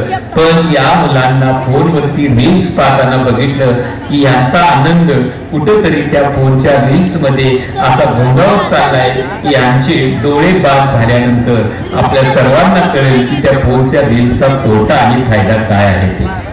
यानंतर मित्रांनो, तुम्ही कधी म्हातारा माणसाला आपण काय म्हणतो याला काही कळत नाही. म्हातारा ते म्हाताराच असतो, म्हातारा असतो, म्हातारा असतो. म्हातारा माणसाला कधी म्हणायचं नाही म्हातारा तुला काय कळते. त्यानं तुमच्यापेक्षा आमच्यापेक्षा जास्त पावसाळी पाहिलेले असतात. एक म्हातारा असाच एकदा हॉटेलमध्ये गेला आणि त्याने वेटरला विचारलं, वेटर गरम काय आहे? वेटर म्हटला चहा आहे. परत म्हातारा म्हटला त्याहीपेक्षा गरम काय? वेटर म्हटला भजी आहे. परत म्हातारा म्हटला त्याहीपेक्षा गरम काय? वेटर म्हटला उपीट आहे, शिरा आहे, वडा सांबार, इडली डोसा सगळं गरमच आहे. आणि म्हातारा परत म्हटला त्याहीपेक्षा गरम काय? वेटर चिडला का म्हटला दिसतो आहे. म्हातारा म्हटला आण. वेटरनं प्लेट मध्ये विस्तू घातला, म्हातारा जवळ घेऊन याला. म्हातारा खिशातनं बिडी काढली आणि त्याला लावली, धूर काढला, म्हणला घेऊन जा. याला म्हातारा म्हणतात. असे म्हातारे त्या काळात होते. मी एकदा माझ्या बाबतीत हॉटेलमध्ये मी गेल्यानंतर एक विनोद गेला. मी हॉटेलमध्ये गेलो, वेटर असं ग्लास घेऊन आलं पाण्याचं, त्यात तशी बोटच गाठली होती. मी म्हटलं अरे त्यात बोट कशाला गाठली, ते घाण होते पाणी. तो म्हटलं झोप त्या. अरे का तुझं डोकं फिरते? म्हटलं झोप त्या म्हणाला. पाण्यात बोट गाठली, कुठं वाटेल तिथं दऱ्या खरं फिरल्याला हात म्हटलं त्या म्हटलं आणि आम्हाला म्हणतो झोप त्या. तो म्हटला यादव सर झोप त्या, मी बोट तरी गाठल्यात पाणी देणारा टॉकीत उत्ताव आहे म्हटलं. तरी काही वेळा या गमतीला सुद्धा सामोरे जातो. तोपर्यंत आम्ही मागितला बटाटा वडा. ते वेटर बटाटा वडा घेऊन आला, फोडला तर सर त्या बटाटा होता. मी म्हणा वेटर बटाटा वडा बटाटा नाही, त्याला बटाटा वडा कसा काय म्हणतो? तो म्हणला गप खावा हे बटाटा वडा. अरे तुझं काय डोकं फिरलंय? बटाटा वडा बटाटा नाही, त्याला बटाटा वडा कसा काय हवा? तो म्हणला हा बटाटाच वडा आहे, गप खावा. आमचा मित्र उठला आणि वेटरला एक खास मुस्कानात मारली आणि म्हणला बटाट्या वाड्यात बटाटा नसताना त्याला बटाटा वडा कसं काय म्हणायला लागलाय असं विचारता विचारता आमचं मित्र त्याला काय म्हटलं, तो म्हातारा वेटर त्या मित्राकडे बघत म्हणत होता. त्याचा मालक आला आणि आमच्या वेटरला धरलं त्यानं आणि आमच्या मित्राला सांगितलं कशाबद्दल म्हणतात. तर ते आमचं मित्र म्हटलं वेटर म्हणतोय तुमचा बटाट्या वड्यात बटाटा नसताना सुद्धा त्याला बटाटा वाढतोय. मालक त्याच्या पुढचं विलन जर दिलं ते म्हणलं इकडं लक्ष द्या, तुमच्या समोर बसलेला माणूस काय खायला लागला. मी म्हटलं शंकर पाळी खातोय. मग त्या शंकर आहे? मग असंच आहे म्हणला. आम्ही फक्त नाव ठेवलं, तुम्ही खायचं काम करायचं म्हणाला. मित्रांनो अशीच माणसं सरांनी जसं आता सांगितलं मग अशी की काही माणसं नवरी अशी बोबड्या पद्धतीत होते, तसं काही माणसं स्टार्टर न लागणारी जन्माला येतात. म्हणजे बोलताना लगेच स्टार्टर लागत नाही. आणि तशीच काही नाकात बोलतात, मी आता बोलतोय आता. आणि अशी दोन माणसं आणि कर्नाटकात महाराष्ट्रात जर आलं ना ते लय विचित्र बोलते. माझा एकदा कराडमध्ये कार्यक्रम चालू होता. जत्राडमध्ये आमच्या बाउंड्री लाईनला गाव आहे. तिथल्या त्या जत्राडच्या कर्नाटकातल्या एका माणसानं तो कार्यक्रम बघितला होता. त्यानं मला सांगितलं की आमच्या इकडे पण तुम्ही कार्यक्रमला या का? मी येतो म्हटलं. कार्यक्रम ठरली. मी जायला माझ्या स्वागतासाठी दोघं तिघे रस्त्यावर उभा होती. त्यानं मला बघितल्या म्हटलं या केवळ संभाजी रावत आम्ही तुमचं बघितलंय बघा कराडमध्ये. मी म्हटलं काय रे ते म्हटलं कार्यक्रम केव्हा. मी म्हटलं गंमत असते केव्हा तुमच्या कन्नडमध्ये. ते मला म्हटलं मराठीमध्ये काही कमी गंमत असते काय हो यादव सर ते बघाय की म्हटलं त्याला पहिली वेळांची दिलेली कीच असते की हो, मग दुसरीची झंझट कशाला केलीस हो. पाटलाच्या बायकोला पाटलीन म्हणल्यावर रागीत नाही की हो, मान्यांच्या बायकोला मानीन म्हणल्यावर रागीत नाही की हो, पण गाडव्यांच्या बायकोला जाता जाता विनोद मिळतात, फक्त ते आपण टिपलं पाहिजे सर. विनोद बुद्धी आपल्याकडं लागते तर विनोद आपल्याला टिपता येतो. आणि सर ते आपल्या समोरनं मागं जाताना कधीतरी नजर टाकायची, कोण काय वाटतं ते लिहिते. आमच्या समोरनं एखादा मोटरसायकल निघाली, सहज पाठीमागे लिहिलं होतं, तू चल मी आलोस. त्याला म्हणलं असं का लिहिलेस, तू जा पुढं म्हटलं, ओव्हरटेक करून जा म्हटलं, कशाला लिहिलंस म्हटलं तसं. तर कोल्हापुरात एका रिक्षावाल्यानं पाठीमागे पवार असं सहज लिहिलंय, की चालली. मी त्याला म्हटलं अजून एक ओळी जास्त भरली की ओलटली, असं पण काय वेळा लिहित जा म्हटलं. कोण काय लिहिल काय सांगता येत नाही. एकानं आपल्या ट्रकच्या पाठीमागे सहज असं लिहून ठेवलंय, घरातल्या मुलांची नाव लिहिले त्याने, पिंटू, चिंटू, उमेश, रामू, गणू, सोनू, मोनू, आणि खाली न कळत लिहिलंय बँक ऑफ इंडियाच्या सौजन्याने या जाऊ म्हणलं, फुकट मिळते तर असं काहीतरी. आणि हे सहज घडत असतं, आपण फक्त त्याच्याकडं नजर देऊन मित्रांनो गेलं पाहिजे. आणि तीच अशी एक चोचरा आणि एक गोंगाना अशी दोन माणसं एकदा बस भरतीला गेली होती. आणि त्यातला एक गोंगाना माणूस बरोबर मित्रांनो त्या दिवशी त्या बसचा ड्रायव्हर बनला होता आणि चोचरं बनलं होतं कंडक्टर. आणि गंमत अशी झाली, त्यांना बस पाठीमागे घ्यायची होती. त्यानं काय केलं, गोंगाण्या ड्रायव्हरनं चोचऱ्या कंडक्टरनं चोचऱ्या कंडक्टरनं बघितलं, ड्रायव्हरनं बघितलं आणि त्याला म्हटला चोचरं म्हटलं म्हटलं, ते म्हटलं आणि मग जावा आणि येऊन बघा. ते पाठीमागे गेलं आणि तोपर्यंत ह्या गोंगाण्या ड्रायव्हरने त्याला विचारलं येऊन ये काय, ती शिट्टीच घेऊन याय नव्हतं, ते त्याला असं म्हणत येऊ दे. परत गोंगाणा म्हटला म्हणला, ते बिंदास्त म्हटला. तोपर्यंत एवढी गर्दी होती, ते परत गोंगाणा कंडक्टर म्हणत होतं गर्दी आहे. तोपर्यंत चोचरा पाठीमागे म्हणत होता थांबू दे म्हणायला चार खल्लास मित्र. स्टार्टर नाही लागलं ते असंच होतं. कधी कधी आपण सर्वांनी अशाच काही गोष्टी पाहिलेल्या आहेत. आणि ह्या सर्व गोष्टी पाहत असताना एक वेगळा आनंद तुमच्या आणि माझ्या मनावर येतो, तो विनोदाच्या माध्यमातून. विनोद ही एक अशी गंमत आहे की माणसानं हसणं हे जगण्यासाठी ठेवलं पाहिजे. मी कधी कधी मित्रांनो म्हणतो की हसणं हे जगण्यासाठी आहे, जगणं हे हसण्यासाठी आहे. पवार सर अजून किती वेळ, पवार सर आहेत का? तुम्ही कधीतरी बघा दिदींनो आणि दादांनो की आपण अलीकडं महिलांना एक जास्त सवय लागलेली आहे की अज्ञानात बुडून जाण्याचा किंवा अज्ञानातून बाहेर यायचं नाही. अलीकडे त्या मुलांच्या मनामध्ये काही खोटं भरतात, चांगलं काहीतरी भरावं म्हणून त्यांना बऱ्याच वेळा सांगतो की तुम्ही जे काही करायला लागलाय ना ते चांगलं करण्यासाठी आपला जन्म झालाय. आपण चांगलं जितकं कराल तितकं चांगलं. मुलांना खोटं कधी काय सांगत जाऊ नका. तुम्ही इतक्या शहाण्या असतात महिला, अडाणी आई घर वाया जाय असं काही वेळा म्हटलं जातं. मला तरी वाटतं आईला अडाणी म्हणणारी माणसं जगाच्या पातळीवरती कुठेही आपल्या आयुष्यामध्ये यशस्वी होत नाही. आणि म्हणून तुम्हाला सर्वांना मला असं सांगावं वाटतं, आपली अडाणी आपली जी आई होती ती कधीच अडाणी नव्हती. मम्मी नावाची एक जात जी आता तयार झाली ती फार अडाणी दिसते मला कधी कधी. त्या मम्मीकडे असते काय असून एक पर्स असते, त्यामध्ये जर आपण काय असते एक चिल्लर असते. आणि अडाणी आपलं कायच नसतं आपल्या, आणि तिला आपण मात्र अडाणी म्हणतो. की शहाणं कुणाला म्हणायचं आणि अडाणी कुणाला म्हणायचं यावरती जातोय मित्रांनो. कधी कधी तुम्ही गंमत बघा की या देशामध्ये शहाणं म्हणायचं कुणाला हा मोठा प्रश्न आहे आपल्याकडे. जी एक वेळा अशी पर्स अडकून जाते.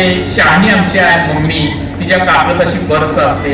त्या पर्स मध्ये काहीच नसतं, एक रुमाल असतो असा, आणि तो रुमाल काय करते ती त्यात ठेवते. समोरनं जाताना जर हिला घाम फुटला ना तर ती काय करते, हळूच ते जर सर्दी आलेली असेल तर ती सर्दी पुसायसाठी त्या पर्स मधला रुमाल काढते आणि असा ठेवते. परत कशात ठेवते, पर्स मध्ये. शहाणी मम्मी. परत जर हिला घाम आला तर तोच रुमाल काढते, परत असं चकचकीत होतोय चेहरा. आमच्या अडाणी आईकडे असं काय आहे का?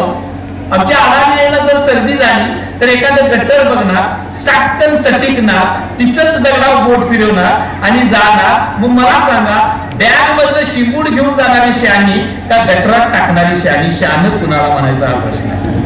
शहाणं कुणाला म्हणायचं? आणि तुम्ही आईकडे बघताना सुद्धा मला काही वेळा आई आ म्हणजे आत्मा आणि ई म्हणजे ईश्वर, आत्मा आणि ईश्वर यांचा मिलाप तयार होऊन जी आई तयार होते आणि बाळ अंत असा शब्द एकत्र घेऊन ज्या मुलाला जन्म देते, जी माझा राजा जन्माला आला, माझी राणी जन्माला आली, त्या राजानं आणि त्या राणीनं आपल्या आईचा उद्धार करण्यासाठी कुठल्याही प्रकारचं लव्ह मॅरेज, कुठल्याही प्रकारचा भांडणतंटा आपल्या जीवनामध्ये न करता जी आलेला प्रसंग आहे त्याला सामोरे जा, जे व्यतीत जीवन करत करत आपल्या आई वडिलांची सेवा करतो, तोच या आईच्या पोटी आलेला पुत्र व्हावा ऐसा गुंडा, त्याचा तिन्ही डोकी लागावा झेंडा, असं जे म्हटलं जातं ते कधीतरी ही बिरुदावली ह्या आमच्या मुलांना लागू होते.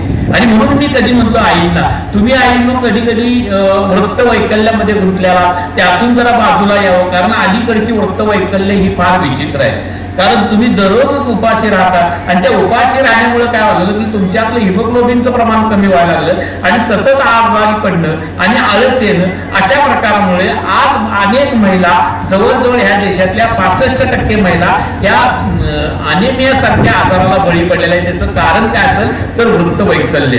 तुम्ही अनेक वृत्त वैकल्य करता. मला तर एकदा कधी कधी असं वाटतं की त्या महिलांना किती समजून सांगावं. तुम्ही दर सोमवार मंगळवार तरी आहेच तुमचा, पण अजून एक आहे की तुम्ही एक सती सावित्रीचं व्रत करता की वटपौर्णिमा. मला वटपौर्णिमा करायला तुम्हाला माझा विरोध नाही, पण 7 जन्मी हाच नवरा मिळावा म्हणून एवढा हट्टास करावा आणि वडाला 7 फरमान मारावं 7 फेरीचं आणि नवरा रोज दारू करून घरात यावा, याच्या इतकं वाईट काय?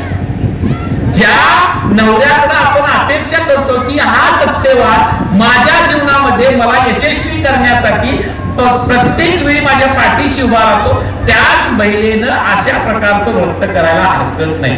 पण जिचा दारू पिऊन येतो ना त्याला मी सांगतो तिनं व्रत कसं करावं की वडाच्या झाडाखाली डबरा काढावा आणि मोठा त्याला त्या दारू पिणाऱ्याला आत घालावं, वरून माती घालावी आणि 7 फेऱ्या मारत मारत म्हणावं 42 फेऱ्या ही अवलाद कुणाच्या घरात जन्माला येता करणार. अजून एक करतात ही, अजून एक संकष्टी करतात. संकष्टीला फार मोठी गंमत असते मित्रांनो. या संध्याकाळी नवरा घरी आला ना, ह्या काय करतात, हळूच त्याला म्हणतात अहो जरा चंद्रोदय झालाय काय बघायला. ही नाहीच म्हणत नाही, ही जाते बाहेर गेली की चंद्राकडे, हा नाही म्हणत नाही, बाहेर गेला की चंद्राकडे बघतो आणि आपल्या बायकोला म्हणतो ओके चंद्रोदय झालाय. मग ही पण काय करते, चंद्रोदय झालाय म्हटल्यानंतर त्याच्या हातामध्ये घंटी देते. ती घंटी वाजवतच हा बाहेर, याच कामाची आहेत आमची बसलेली माणसं घंट्या वाजवायच्या कामात. तो घंटा वाजली आणि ती तामण घेऊन बाहेर येते. ती तामण घेऊन बाहेर वर चंद्राकडे बघते आणि इकडं चंद्रावर पाणी अशी मारते, इथनं पाणी मारते. यांच्या बास असेल सगळ्यांना माहित आहे चंद्रावर पाणी कधी जात नाही. घरातला चंद्रावर बोंबलायला लागलाय मला पाणी द्या म्हणून, त्याला पाणी देत नाही आणि चंद्रावर पाणी मारायला तुम्ही आर्मस्ट्रॉंग ऑर्डरिंगच्या बहिणी आहात. आणि तुमच्या त्या विज्ञानच्या पुस्तकामध्ये चंद्रावर हवा पाणी काही नाही असं स्पष्ट सांगितलेलं असताना चंद्राची पूजा करणं म्हणजे चंद्राभोवती प्रदूषण न जमा करणं ही खरी चंद्राची पूजा आहे. कधीतरी बरोडे गावच्या लिकीचं झाड या दारातल्या झाडाकडे बघितलं की मला भारत देशातल्या अनेक सुजाण गावांना असं सांगावं असं वाटतं की पवार सरांचा उपक्रम ज्यावेळी तुमच्या माझ्या घराच्या दारामध्ये तसाच तयार होईल त्यावेळी हा भारत देश सुजलाम सुफलाम होईल असं म्हणायला वावगं ठरणार नाही पवार सर. कारण का आज एक झाड 7 किलो ऑक्सिजन देतं, एका माणसाला 28 किलो ऑक्सिजन लागतो. आणि आमच्या घरामध्ये दारामध्ये जर झाडांची गणना केली किती झाडं आहेत बघितली तर ऑक्सिजन घेण्यासाठी काही वर्षानंतर मरवडे गावात जाऊन आम्हाला बसावं लागेल याची दक्षता तळसंगीच्या माणसांनी घ्यावी आणि आपल्या सुद्धा दारामध्ये चंद्रावर पाणी न मारता एखादं झाड तुमच्या दारात लावावं आणि त्याला पाणी घालावं म्हणजे खऱ्या अर्थानं पवारचं ह्या गावाला ऑक्सिजनची कमतरता मिळणार नाही.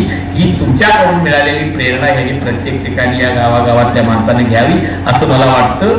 आणि पुन्हा एक आवाज सर, पुन्हा एक आवाज, हर कुत्ता अपनी गल्ली में शेर बन जाता है. मित्रांनो जवळजवळ तुम्हालाही माहिती नसेल की मी पाऊण तासाहून अधिक म्हणजे 1 तासाकडे बोलतोय कार्यक्रम, म्हणजे एवढा वेळ अधूनमधून सर लाईव्ह गेलेले असताना सुद्धा झाला आणि तरी सुद्धा परत लोक बसलीत कार्यक्रमाला, हेही तितकंच गमतीदार आहे. कसं असतं की एखाद्या कलाकाराला कार्यक्रम सादर करण्यासाठी प्रेक्षकांची गरज असते. तेच प्रेक्षक जर विखरून बसलेला आहे, ते जर समोर येऊन बसला असतं तर फडतरे सरांनाही तितकाच आनंद झाला असता, मलाही तितकाच आनंद झाला असता. आणि ज्या पवार सरांच्या मार्गदर्शनाखाली या ठिकाणी ज्यांनी कार्यक्रम घेतला त्यांना त्याच्याहून अधिक आनंद झाला असता. मित्रांनो, कुठला इतका खर्च असतो एक वक्ता तुमच्या समोर आणण्यासाठी, दिदींनो आणि राजांनो, इतका खर्च असतो की मला कोल्हापूर इथं आणण्यासाठी 25,000 खर्च आलेला असतो. आणि तो खर्च तुमच्या गावातील काही मित्रमंडळी गावकऱ्यांच्या संपर्कात राहून हा कार्यक्रम आयोजित केला असतो. आणि त्या कार्यक्रमाचं चीज केव्हा होतं, ज्यावेळी तुम्ही तो समोर बसून बघत असाल. मला सुद्धा आडवी तिडवी गाडी मारावी लागली पवार सर, कारण मी कुणीकडे जातोय मलाच आता कळत राहिलेलं नाही. कारण मी तो माझा कार्यक्रमाचा एक टेम्पो तयार करून ठेवलेला आहे की तो तुम्हाला प्रबोधनाकडून मनोरंजनाकडे कशा पद्धतीने न्यायचं, ते मनोरंजन मला करता करता मध्ये मध्ये प्रबोधन घ्यावं लागलं. तुम्ही हसलं पाहिजे, अलीकडे हसणं फार दुर्मिळ झालेलं आहे. इतकं हसा की समोरचा माणूस बघितल्यानंतर त्याच्याकडे हस्त्याला बघून शेजारचा किमान आजारी पडला नसला पाहिजे, ही दक्षता प्रत्येक माणसाने घेतली पाहिजे.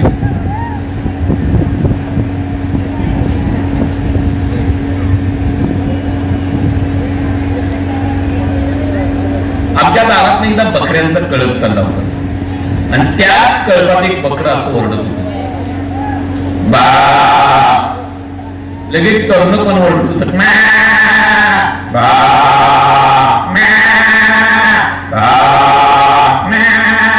एक बोकड पण होता अजून म्हणायचा, येऊ काय तिकडं म्हणायचं की म्हणायची तुमचं तुम्ही जावा, इकडे यायचं काय काम नाही म्हणायची. असेच आवाज असतात मित्रांनो. मगाशी वादळ सुटलं होतं, त्याच वादळाचा परत एकदा आवाज बघा मित्रांनो.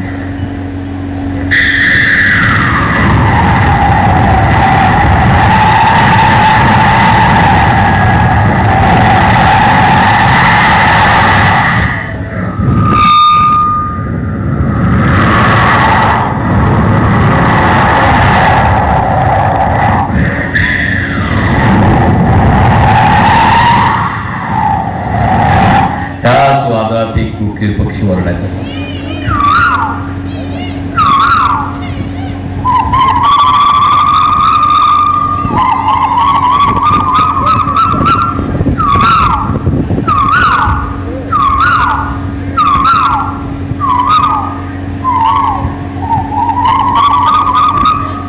आवाज काढण्यासाठी गळा लागतो मित्र, आणि तो गळा लता मंगेशकर नव्हता, तो आम्हाला नरडा आहे. नरडा आणि गळ्यामध्ये लय मोठा फरक आहे. नरड बेराडते आणि गळा आवाज काढते.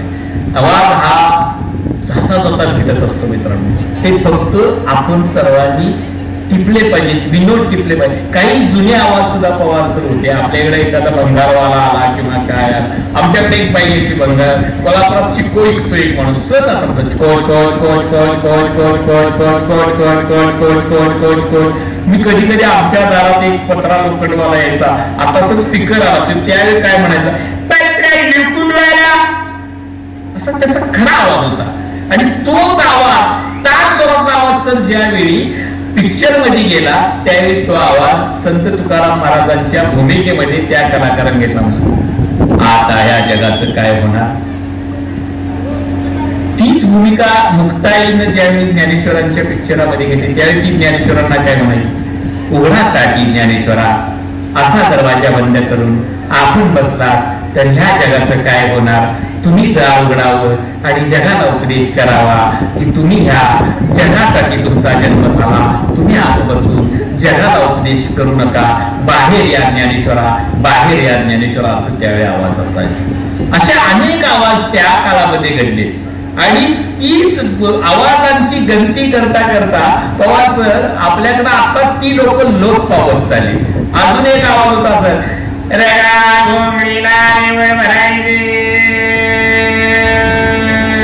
विमान खाली आल्यासारखा असं यायचं ते विमान. ते आवाज लुप्त झाले आणि रेवड नावाचा शब्दही या मुलांना सर माहित नाही. याचं कारण ती माणसं बंद झाली, रेवड कम्प्युटरवर भरली जाऊ लागली आणि आमच्या घरातली चादर घरात येण्याबरोबर पाठवू लागली की या देशाचं सगळ्यात मोठं दुःख आहे.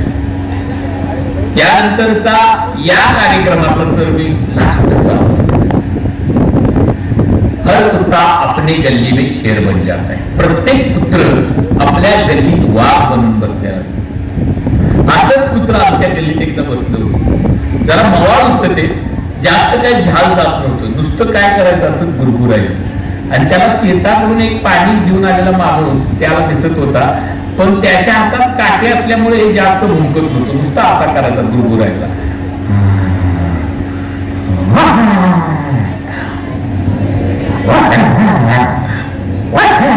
त्याच्या शेजारी बसलेल्याला काय माहित नव्हतं तो काठी घेऊन आलाय ते त्याला अधूनमधून विचारायचं, कोण म्हणून विचारतो, हे नुसता असा शेजारचं परत म्हणाले, कोण म्हणून सांग. काटे असल्यामुळे हे जास्त झाड जात नव्हतं, पण ह्या दोघांचं मुंकणं पलीकडल्या गल्लीतल्या डॉनला ऐकू गेलं. त्यानं तिथनंच विचारलं,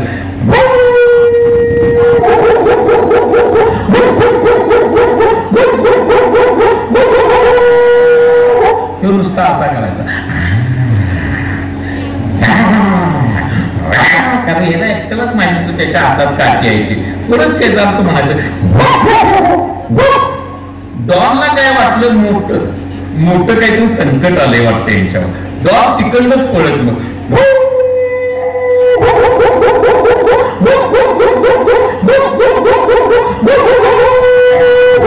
एक पिसाळ्यालाच त्याला म्हटलं, मी पण येऊ का म्हणत होतो त्याला.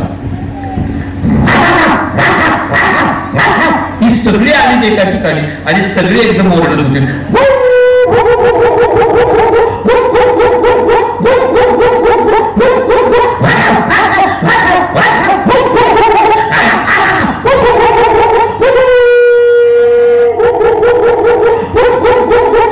तो नुसता असा आणि पिस्ताळ्याला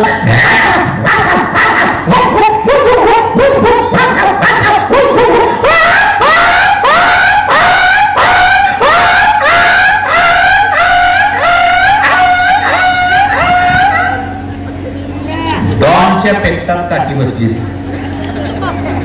आला गेला आणि गोसावी दानीला दिला.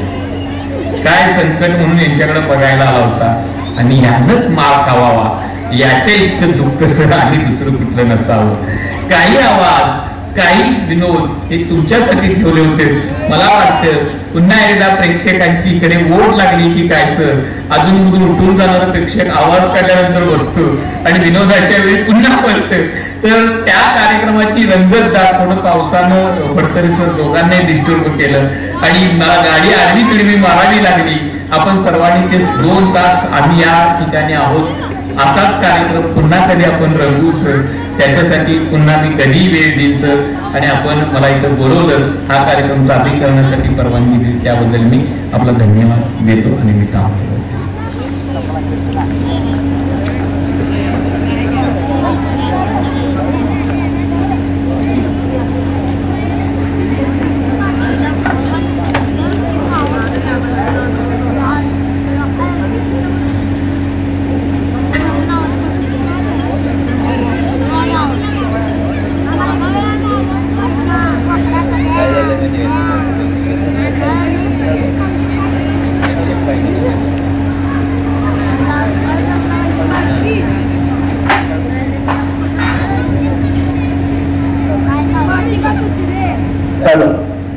धन्यवाद यादव सर.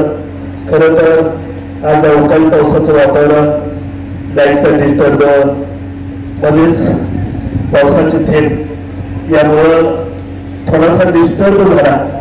पण जातिवंत कलाकाराला ही सगळी संकट पेरण्याचं सामर्थ्य असतं, ते सामर्थ्य आपण दाखवलं आणि खूप सुंदर अशा पद्धतीचा कार्यक्रम तळसंगी गावामधल्या ग्रामस्थांच्यासाठी आपण या ठिकाणी सादर केला. मी आपल्याला मनापासून धन्यवाद देतो. वेगवेगळ्या आवाजांची हुबेहूब नक्कल करत आणि सोबतच मनोरंजन आणि प्रबोधन अशा पद्धतीनं कार्यक्रम आपण सादर केला. मी आपल्याला अंतःकरणापासून धन्यवाद देतो. ग्रामीण कथाकार माननीय ज्योतिराम फडतरे यांना विनंती करतो यादव सरांचा या ठिकाणी आपण यथोचित सन्मान करावा।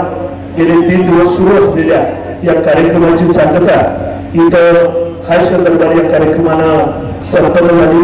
गेले 3 दिवस आपण हा सर्व कार्यक्रम शिवक्रांतीगृह तळसंगी आणि हनुमंतराव उल्हासे मित्र परिवार यांच्या सौजन्यानं आयोजित केलेला हा कार्यक्रम आपण सगळ्यांनी शांततेला पार पाडला। आपल्याला मनापासून धन्यवाद देतो आणि यंदाचा तळसंगी फेस्टिवल संपन्न झाला असं जाहीर करतो।